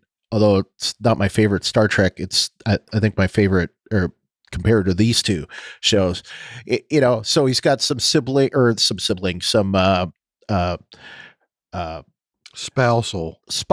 rivalry, and like, actors are a lot of times different than we are, where we like to get settled into jobs. A lot of times, like Nick, Frank Delane, he's like, "Well, I want to go do something else." And that happens a lot of times. And, probably happened with Cliff Curtis as well. I don't know the story behind him leaving the show in season 3, but stuff like that. At least they're not telling him, "Well, your character sucks, but we love the show." Yeah. Very true. But anyway, let's move on. I tend to think that that's what happened, though. It was like Dillahunt, seeing how bad the show got, wasn't going to miss it. So I think from the sounds of it, he got along with everybody on the show, but just wasn't too happy with the story arc. So, and who can blame him? And I think that they wrote his character great, but the stories were just, especially last season, they were terrible, And I'll just say it again. Zombie movie with Dave Bautista. Right. All right, next, and this is a long one, and hopefully I won't lose my voice after this one. Glynis from Toronto is next, and actually the one after this is also long. But Glynis from Toronto says, "The Fear the Walking Dead graphic intro had John Dory pointing the gun facing right to the approaching walkers on the bridge, in direct contrast with The Walking Dead Rick Grimes pointing the Colt Python facing left to the approaching walkers on the bridge." It did certainly look similar to that. Yeah, very reminiscent. It did. Doubly tragic losing John Dory, as I think he decided he wanted to live, and ironic that the door he wanted to shut the past walkers assisted in prolonging his life for a little while longer as he floated down the river on that same door. Also because of John's past, and she had the first past, PASSED in quotes, and this past, PAST, he wanted to end it by committing suicide. Yes. Another more obvious contrast / comparison was June floating down the river to John Dory's shack in Fear the Walking Dead Season 4, Episode 5, Laura, with now John Dory floating down the river and washing up at his shack. Yeah, that there definitely was a callback to that. Yep. John Dory is / was my favorite character on Fear the Walking Dead, with his cowboy ways and such a kind-hearted hero, always wanting to do good and the right thing. I'll just stop you right there. 100% agree. He was also my favorite character. He would have handled Dakota the right way and guided her to be a better person, but she stepped over the line with killing John Dory in cold blood. Boy, did she ever. Mm-hmm. No leniency should be extended to Dakota, as in the case of Charlie, as Charlie killed Nick in revenge for Nick killing Ennis. But Dakota has now killed 2 people just so she could have her way. Yeah, exactly. Excellent point. Both John and Nick were shot in the chest. True. Mm-hmm. Dakota killing John Dory was also tragically pointless, as Morgan figured out very quickly that she was the one that had killed Cameron, so her secret was out anyway. Dakota is not rehabilitating material, in my opinion, as she didn't even consider not shooting John Dory after he promised he'd not tell anyone, when he'd illustrated to her that you don't have to always shoot someone, in not shooting the ranger in the store, as it wasn't justified at the time. Morgan needs to clear Dakota. I'm not buying it that Dakota patched up Morgan. She could have overheard Morgan and John talking about the note and the situation Morgan had been in. She'd say anything to save herself. Dakota is just a selfish, spoiled, psychotic brat that needs to be ended. Do you buy that she wrote the note and patched up Morgan? Because I kind of did. Yeah, unless we find out to the contrary, I think it fits the pattern.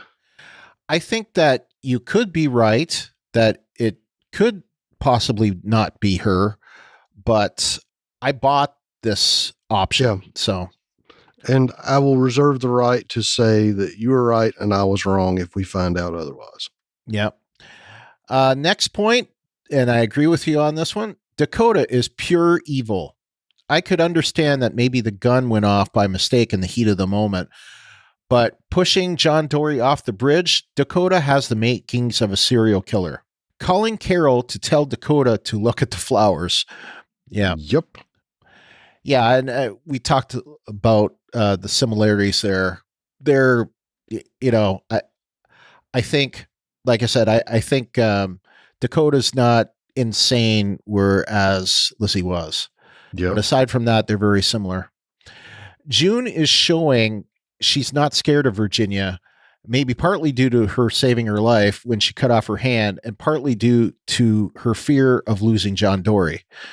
I would say 100% on both points. So June may want revenge now to both Virginia and Dakota. She will regret sparing Virginia's life, because if June had left Virginia to die, John Dory may have still been alive, so Dakota and Morgan would not have been running from the Rangers, and Virginia still, so not met up with John Dory again in the first place. June may also regret sparing Virginia's life, as Virginia knew it was her sister, Dakota, that killed Cameron and covered it up, so again, John Dory would still be alive. You can see where Dakota gets her craziness from, with Virginia framing Janice as the killer of Cameron. Virginia can also join in the queue to look at the flowers. I wonder if it's going to come out that a lot of Virginia's motivations are in covering up the actions of her Dakota. sister. Yeah. Yeah. And she's doing it just to maintain order. Right. A lovely episode with the callbacks, interaction, and action, but so sad we've lost such a great character. Sad face with a tear. I know Garrett Dillahunt had asked to be written out of the show, but that still doesn't prevent the ugly crying going on. Yes, crying face, crying face, crying face. And one last comment to those self-opinionated idiots. I could use more choice words here to describe these clever individuals, but trying to restrain myself here, smirking face, that took it upon themselves to spoil this episode, as they felt the need to blurt it out on every form of social media they could find, and of course on non-Fear the Walking Dead sites and other unrelated social media sites. I did keep away from Fear the Walking Dead sites, but that wasn't good enough to avoid the spoiler, as it was spoiled on a Walking Dead reaction site. So as a result, it got spoiled anyway. Blame is also shared by AMC for streaming these episodes 1 week earlier on AMC Plus, which is not available outside the US. Evidently, it was also available on AMC Premiere, by the way. And releasing episodic pictures of John Dory with his white glazed over eyes. Oh, really? I didn't know about that. That's bad. This episode would have packed even a bigger punch, shock-wise, if I wasn't expecting John Dory's death around each corner and pixel frame. Just grrr. And a caveat now. Rick Grimes will never get to meet John Dory. They would have made such a great team in the upcoming TWD movies. My two favorite cowboys gunslinging together. How great would that have been? Yes, that would have been fantastic. And I cannot argue one bit with that. No. Yeah, the point about them releasing the show so early, I wondered that too. Like, it was a whole week, which, yeah, I mean, that's a long time to keep a secret out. So I'm sorry that you got spoiled. I knew something had happened. And, you know, we kind of got a tip off, like from what Kyle read in the episode, like last week, that something big was going to happen this week. So I was expecting something, and as soon as they, you know, come in on it being John Dory at the start, I'm like, oh no, not John Dory. And that's why I assiduously avoided Twitter. And I normally avoid Facebook most times anyway, but I tried to stay off of anything that would have spoiled me, since I knew the episode was out like a week early. Well, in my case, you know, I've been really busy at work, and so that kind of worked to my advantage, because I didn't really have time to, you know, spend a lot of time on the social medias. So as a result, I didn't really get spoiled. I did watch it. Was it Friday? I think I watched it on Friday, or late Thursday night. It was after we recorded the last episode. So, and we're recording this on Thursday, and last week we also did a late recording on a Thursday. But I watched it a few days ahead, but not a week ahead. Right. So, yeah. But yeah, I think it's, you know, it's not like, you know, if you remember back in the day, like when, say, Dale was killed, or when Lori and T-Dog were killed in that one episode, that came out of nowhere. Like, no one was expecting that when it happened, you know, because that was in the middle of the season, and it happened, you know, like in an episode that you wouldn't have expected it to happen. And it was just like, holy cow. And I would also argue it was a different climate back then. It seems like that now it is the cool, hip thing to do to spoil plot wrinkles. Yeah, I would agree with that. And there's a whole cottage industry built around spoiling episodes. Yeah, I mean, I would say that this started, I'd say it started around the time of season 5, I would say.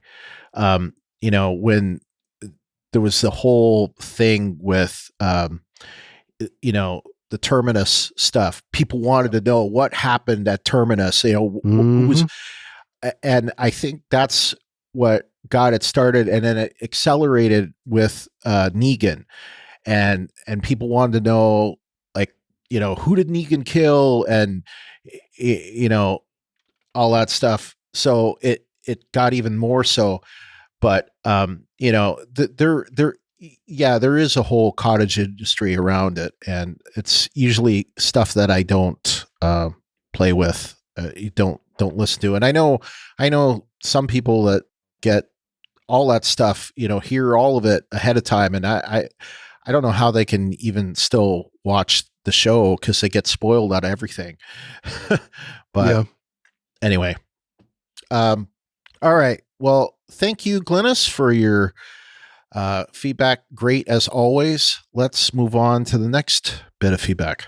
All right. Aaron from the internet says, had I not checked AMC's Instagram, which links to the Fear account, I would not know the show was even on tonight, which tells you all you need to know about their promotions and the chances for renewal outside of a merger of all the properties into one show. Okay, let's just get to the big part of the episode. John is dead. They killed another fan favorite, and for what? Yes, John cares she killed the ranger, but who else in the group really would? Given they're all murders too, for pretty much the same reason. Virginia already knows, so it's not like he would be revealing some big secret to her. It felt like some anticlimactic reason just to shoot him, which, yes, you can argue is the point of the episode and how death doesn't always mean something, as one point was argued. But still, I'd like some logic personally for it. Had Virginia not known it was her sister, then I could get shooting him, or if she feared not being welcomed into the settlement because of it, I could get it. But again, they've all literally killed someone, so what's the point? Okay, she says, did Garrett just want out? Is that what really happened? Because how do you kill a favorite like John Dory when you already have questionable ratings? Well, I was going to say something here, but we already really talked about it. Yeah, so I think we've already clipped on that one. Yeah. Okay. I would say they're making Dakota the new Charlie because she killed Nick, who some people liked. But they've done this plot, so I think they would kill Dakota this time to be unique instead of trying to save her.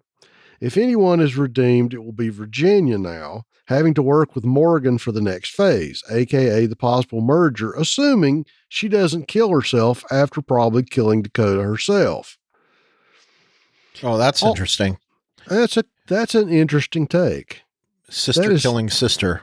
Mm-hmm. I mean, I could see Dakota killing Virginia. I hadn't really thought of Virginia killing Dakota, but maybe Virginia will do the look at the flowers. Maybe.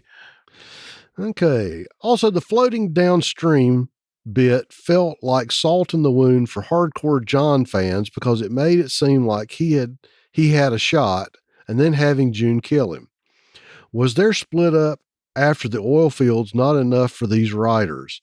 They literally had to have June kill him because he turned into a zombie? Which I'm sorry, not really, but can we go back to calling bull on that and how John died after being shot up close as well and almost drowning? And the time frame is like within an hour or so at best. But Morgan Jones gets shot as a walking septic bag because of infection for months, and he's all perfectly fine now.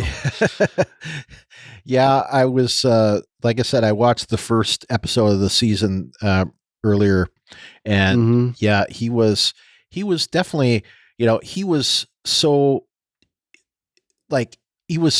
infected that he was gangrenous, and the walkers just avoided him. He's got Band-Aids on top of Band-Aids. Yeah. Yep. Okay, she goes on and says, showrunner pet. It reminds me a lot of the Madison death and how the extra life vibe is just a needed hurt. Fans were already crying when she got shot. You didn't need to have June kill him also. Extra pain is not good pain, writers. Ugh. Look, I'm going to say it. Even though she did kill John, I appreciate the fact Dakota is still arguably in character, still doing it. She's 15 years old, so saying the apocalypse has been going on for 5 years show-wise, that's some big formative years of her life, and who knows what she's seen before then. So saying it's just how things are, I can actually get. John doesn't think freedom from the compound is worth killing over, but that's what it is to Dakota. Cameron took her freedom route, so she killed him because it's how she's been raised to survive all these years. It's like Charlie again, and how shooting Nick out of retribution is how she was raised by the vultures. Fans don't like it, but it's understandable. So there's at least that. True, Dakota may also be a baby psychopath who is one that killed her parents, not Jenny, but either way, it's still in character, which is nice given how they've wrote some things in the past. Yeah. I do have to ask, though, beyond just being the clear showrunner pet, why is Morgan the only one who can stop Virginia? Yeah. John literally could have killed her many times, and Dakota would have been free. Daniel could kill her, and he's already looking to die more times than not to be with his family, and sadly, Reuben is just a guest star now on the series, so why not get buddy-buddy with him, as he likes killer kids? See, Charlie? Dwight, I feel, could do it. Alicia's pretty sneaky. Heck, go find Madison, and she'll do it if you just tell her she looked at Alicia wrong. You have options. So yeah, I did groan at that line, I'll be honest. What I will say for Morgan in this episode is this. I appreciate him finally admitting his dick nature at times. I referenced the scene when he told John he could be mad all he wanted and hate him, but he wasn't going to let his friend kill himself. He was pushing his desires onto John and not respecting his wishes. So to hear him admit that he was surprisingly refreshing and actually made me say, go Morgan. If wow. They wrote, I know. that is rare for you, Aaron. Oh, yeah. If they wrote him more, being honest about his issues and lack of respect and how he does push his choices on people, I could possibly tolerate him. But I know he'll be back to his I'm not wrong ways soon, so I'll just enjoy this little piece of scene for the rest of the season. Ha. I'm also calling foul on the truck getting stuck on the zombie. The weight of it plus 3 passengers would crush the zombie and slide on the blood. Okay, sure, maybe some, and okay, maybe the body is stuck in there for a bit as they continue, but to stop the truck on its tracks, I feel is a no. An okay episode at best, but definitely not the one that screams we want to be renewed, and because, again, killing John was as smart as killing Madison. Well, that part I will agree on. It, killing John was about as smart as killing Madison. And I only think that it happened because of Garrett wanted out. Like if they said we have to kill somebody, who would they kill? I mean, there's a number of characters that they could have killed that would have worked. I don't know. Who do you think they could have killed instead? Well, and I don't know about the contractual obligations. They could have killed Grace. Yeah. That would make Morgan all, cuckoo Clamped. Cocoa Puffs. Yeah. She mentioned it. Reuben Blades is just a guest star now, so they could kill Daniel. Is he just a guest star? Because I think it still has him down as and Reuben Blades. Like I don't know. I was just going by what she had said. I cannot independently corroborate. I would agree with him because he hasn't been there all that much, and I don't think they would want to kill Strand. Nope. I don't think they would want to kill Alicia. Nope. They're definitely not going to kill Morgan. So, they could have killed June. I think that would have potentially given you the same kind of effect, because killing one of them versus, the other. Yeah. But the thing about killing June is in a unique position right now because Jenny owes her. Yes. And I think they're going to play on that. And I think so too. And June is still in town. Yeah. So I would agree. Yeah, we don't have a Tara or an Enid or a Henry, somebody who's important but not absolutely important with a plot hook. So. Right. Yeah, I think there could have been other people they could have killed, but John is I'm really sad to see him going, but what can you do? I was going to say, you could, I don't know if they could kill Dwight. I don't know if the Sherry and the Mask gang would go on a murderous rampage over Dwight getting killed. So I don't know. That's okay. I almost called him Emilio Estevez. I just blanked on Dwight's real name. Oh, Austin Emilio? Yeah, there you go. But I don't know if he's got anything else cooking. So I don't know of anything else. So I think, as much as I hate to say it, John was probably the only one that was a real super viable death. So yeah, maybe. Okay, so we got one more bit of feedback, and that someone we've heard a lot from this week, Renee from Atlanta. She says, overall, it was a pretty good episode. I knew something was up because of all the chatter that was going on, so I wasn't too surprised. This episode was full of drama and zombies, exactly what I look for in TWD shows.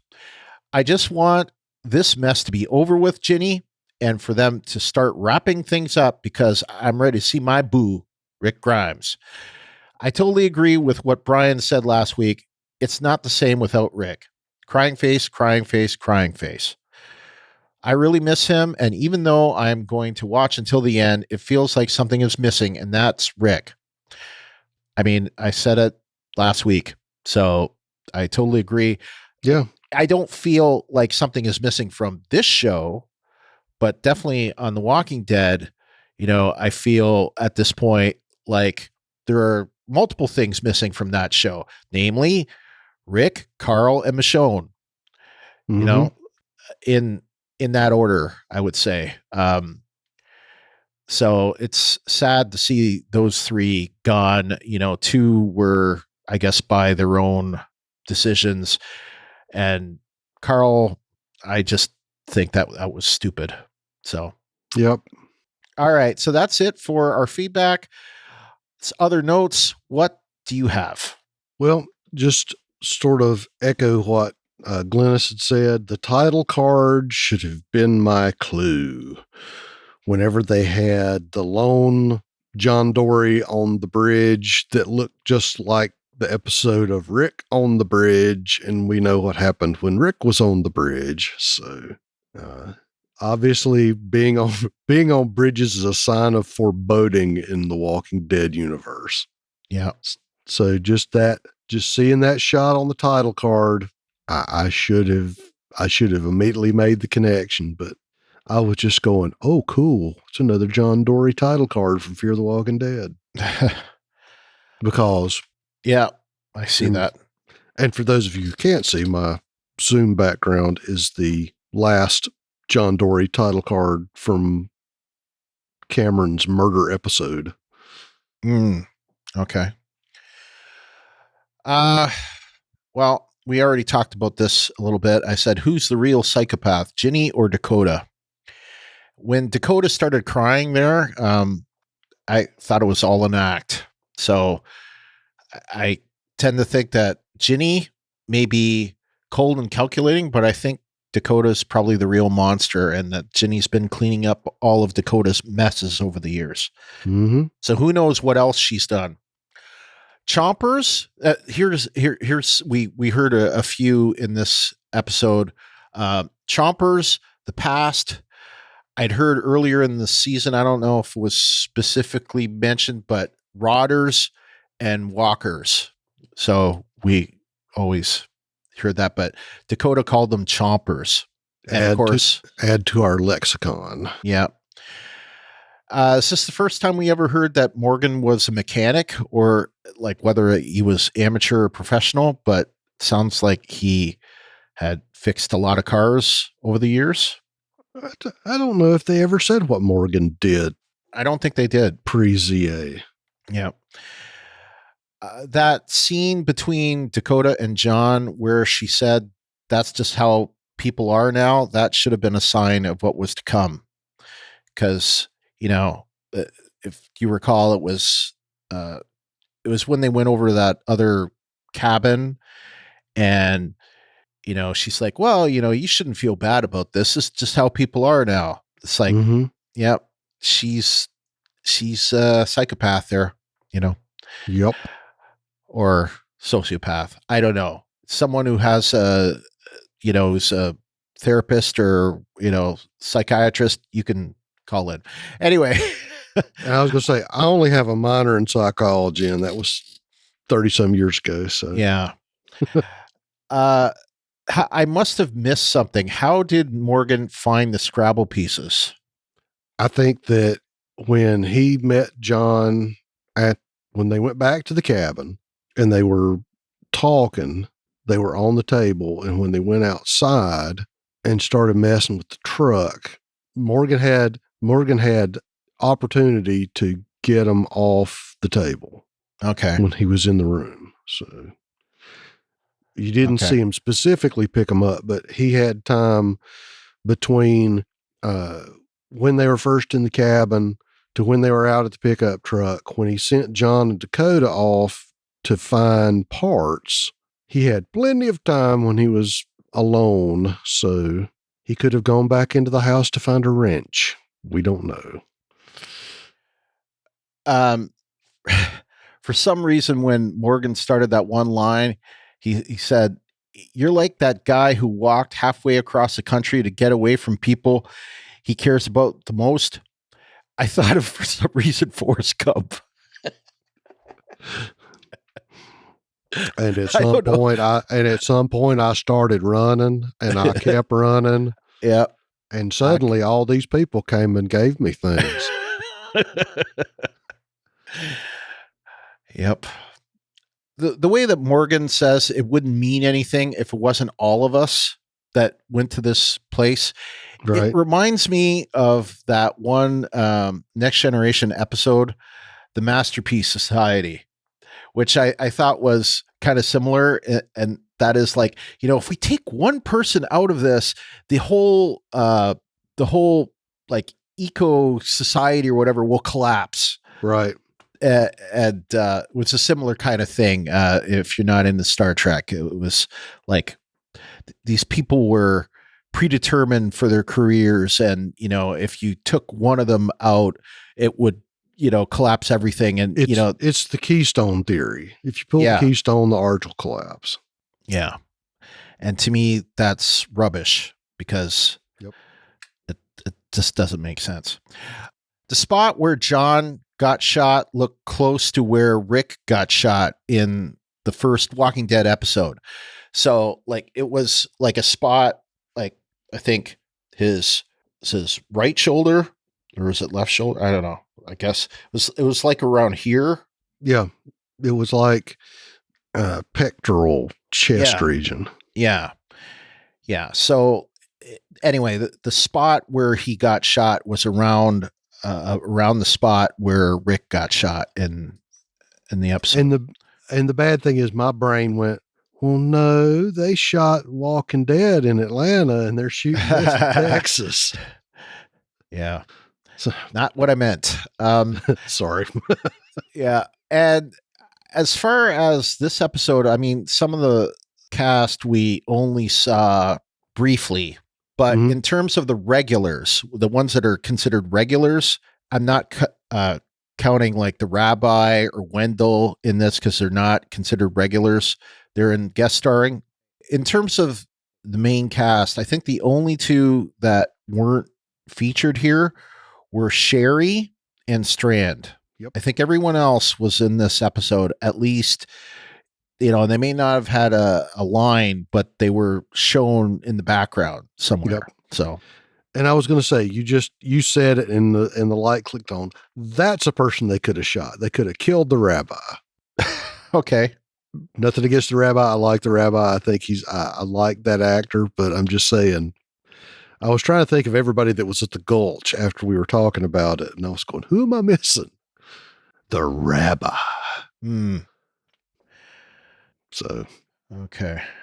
I think that's a lot of, I don't know if we're quite to a Discovery level of commentary, but no, but we're it's a big, long. We're close to 3 hours already. I'm going to say it. Thanks, guys. We haven't had a 3 hours Walking Dead episode in a long time. Yeah, we're at the time that I'm here. We're close to 2 hours 45 minutes, but it'll be less than that when you guys get it. Okay, so anyway, this is time for news, ratings, and info. What the hell is happening? I have no idea. All right, so ratings are thankfully up. Not a lot, but at least in the total number of viewers, it's up. It's exactly the same in the 18 to 49 rating with 0.26 in the 18 to 49 with 1.171 million viewers. And this is versus the mid-season finale that aired in November, I think. Yep. So yeah, it also got a 0.26 then, but it got 1.085 million viewers then. So it's slightly up in the total number of viewers. And since I've been doing this for The Walking Dead, I also took a look at these because we were starting to notice that the demographic is sliding. So, the viewers that were, in their 40s are now turning into their 50s. So, whereas the ratings that were in, when these shows started and they were in their 50s, they weren't very high, but now they're disproportionately going up. It's the graying of the demographic. Yes. So in the 25 to 54, Fear the Walking Dead got a 0.42. So it was higher. And if you look at 50 and over, it got a 0.68, which LT and me are. Both of us are. Yes. So we help bring that number up. In re-airing of the last episode, which was on before this, it got a 0.09 with 573,000 viewers. So Talking Dead, at a later time, actually, I don't think it was later compared to the last episode because World Beyond was on, but Talking Dead got a 0.03 with only 132,000 viewers. That has got to be a low. Wow. Pants. Yeah. And that is versus the last time it was on for Fear, which was a 0.04 in the 18 to 49 with 254,000 viewers. Mm-hmm. If you're curious, Gangs of London, which aired, in between the two, got a 0.06 in the 18 to 49 with 342,000 viewers. So it went sharply down from last week. Pants. Yes. My thing was I actually watched a little more of it, and yeah, the only reason that I even see any of it is because since they started this episode of Fear on an off time, we had flipped back over to watch it because I think we missed the first part, and then the lovely and long-suffering Mrs. LT was watching something else, and I was going, honey, it's time for Fear. Turn it back. So she turned it back early, and I saw some of Gangs of London, and it just didn't do anything for me. Yeah, I saw about 5 minutes of it and wasn't, it's fine, but it's not. It may be. I may binge it later. Yeah. But, oh no, Brian, I'm looking at the parrots. I'm excitingly looking at the parrots. I'm waiting for you to talk about the parrots. Okay. I know what he's talking about. As far as the parrots are concerned, shockingly, oh my God, SpongeBob is not in the number one position. And SpongeBob's little arrow is pointed down. Yes. This is the first time I've seen SpongeBob's little arrow pointing down on the parrot page. Yes. Number 1 this week was Attack on Titan with 67.5 times the average demand of, or the demand of an average show. Mm-hmm. Number 2 was SpongeBob with 64.5 times. Mm-hmm. And Saturday Night Live, third with 57.1. So I think that was up one. My Hero Academia, fourth at 55.4. You have to go down to The Walking Dead at number 8.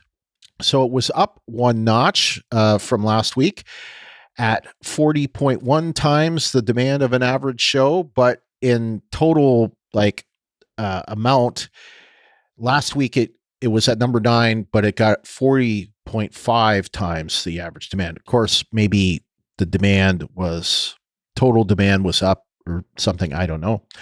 As far as this week's Talking Dead, then it's worth saying that Talking Dead won't be back on until the season finale in June.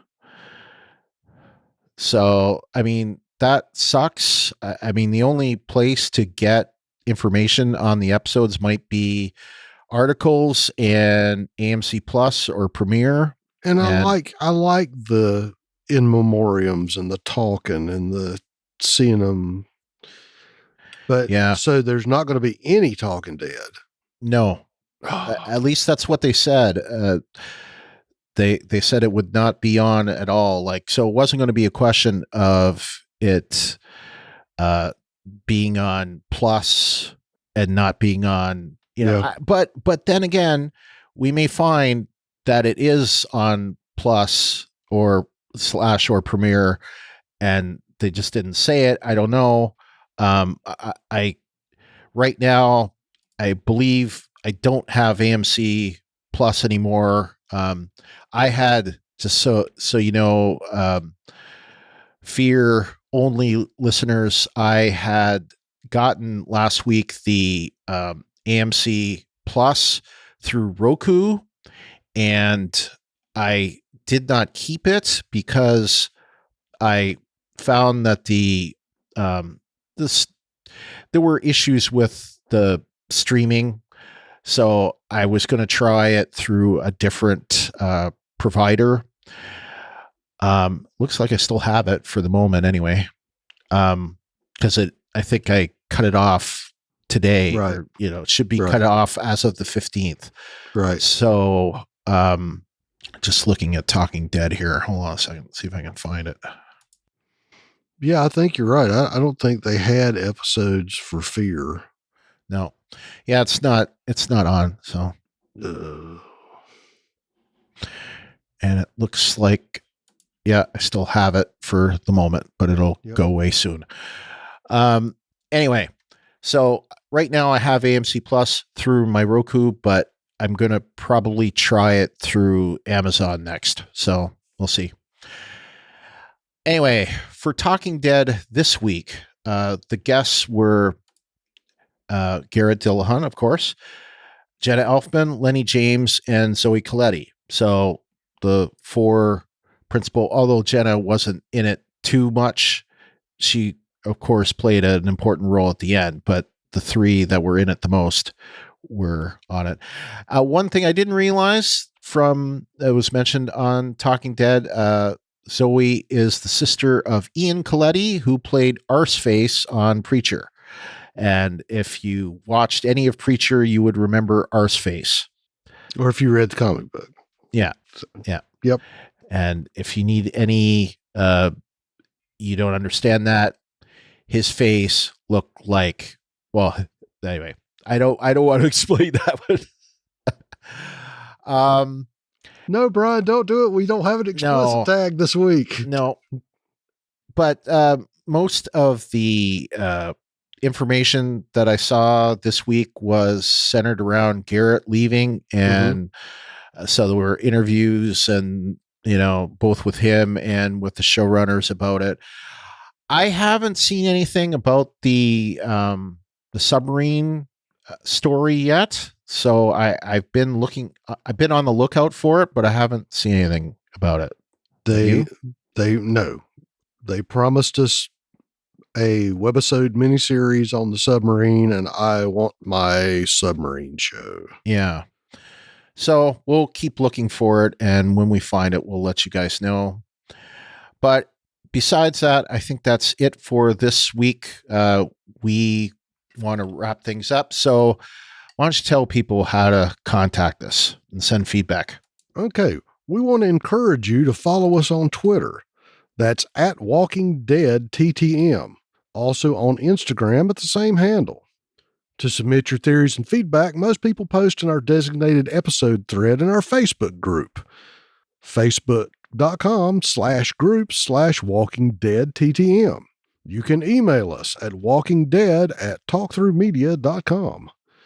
You can use our feedback form on the webpage at talkthroughmedia.com/feedback. If you want to leave voicemail, you can call us at 216-232-6146. All of our new episodes are on YouTube. Just search for Talk Through Media and remember to subscribe and click that bell to get notified when we have new videos. Remember that the videos go first to YouTube before they hit the regular podcast routes.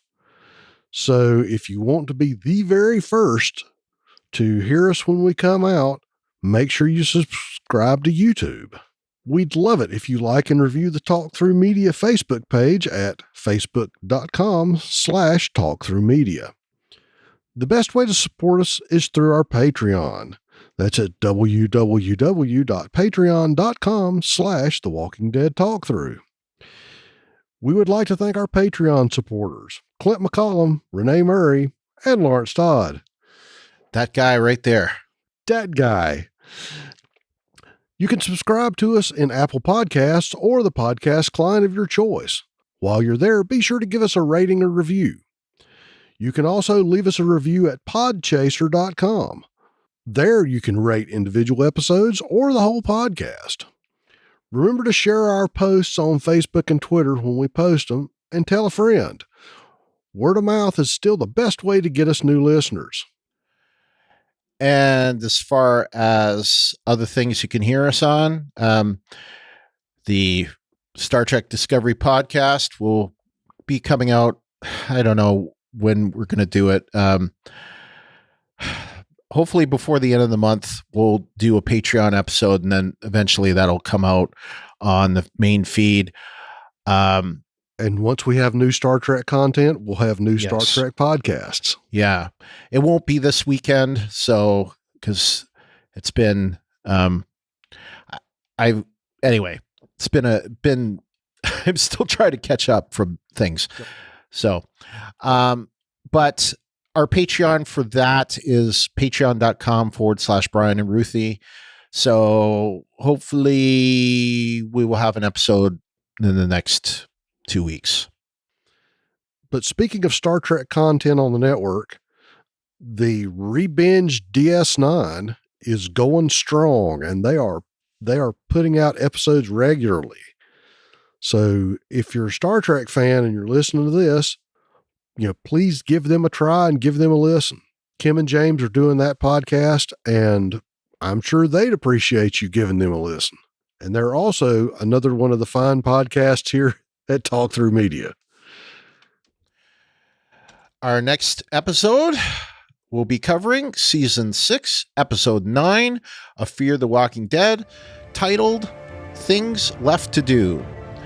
It is written by Nick Bernardone and directed by Michael E. Satrazemis for the second episode in a row. The description that I picked up off of Google.com is a standoff occurs between Virginia and her rangers and Morgan's group. Ginny has made a lot of enemies, and it's finally catching up to her. So until next time, I'm Brian. And I'm LT. And this is Fear the Walking Dead Talk Through. Good night, everybody. Good night.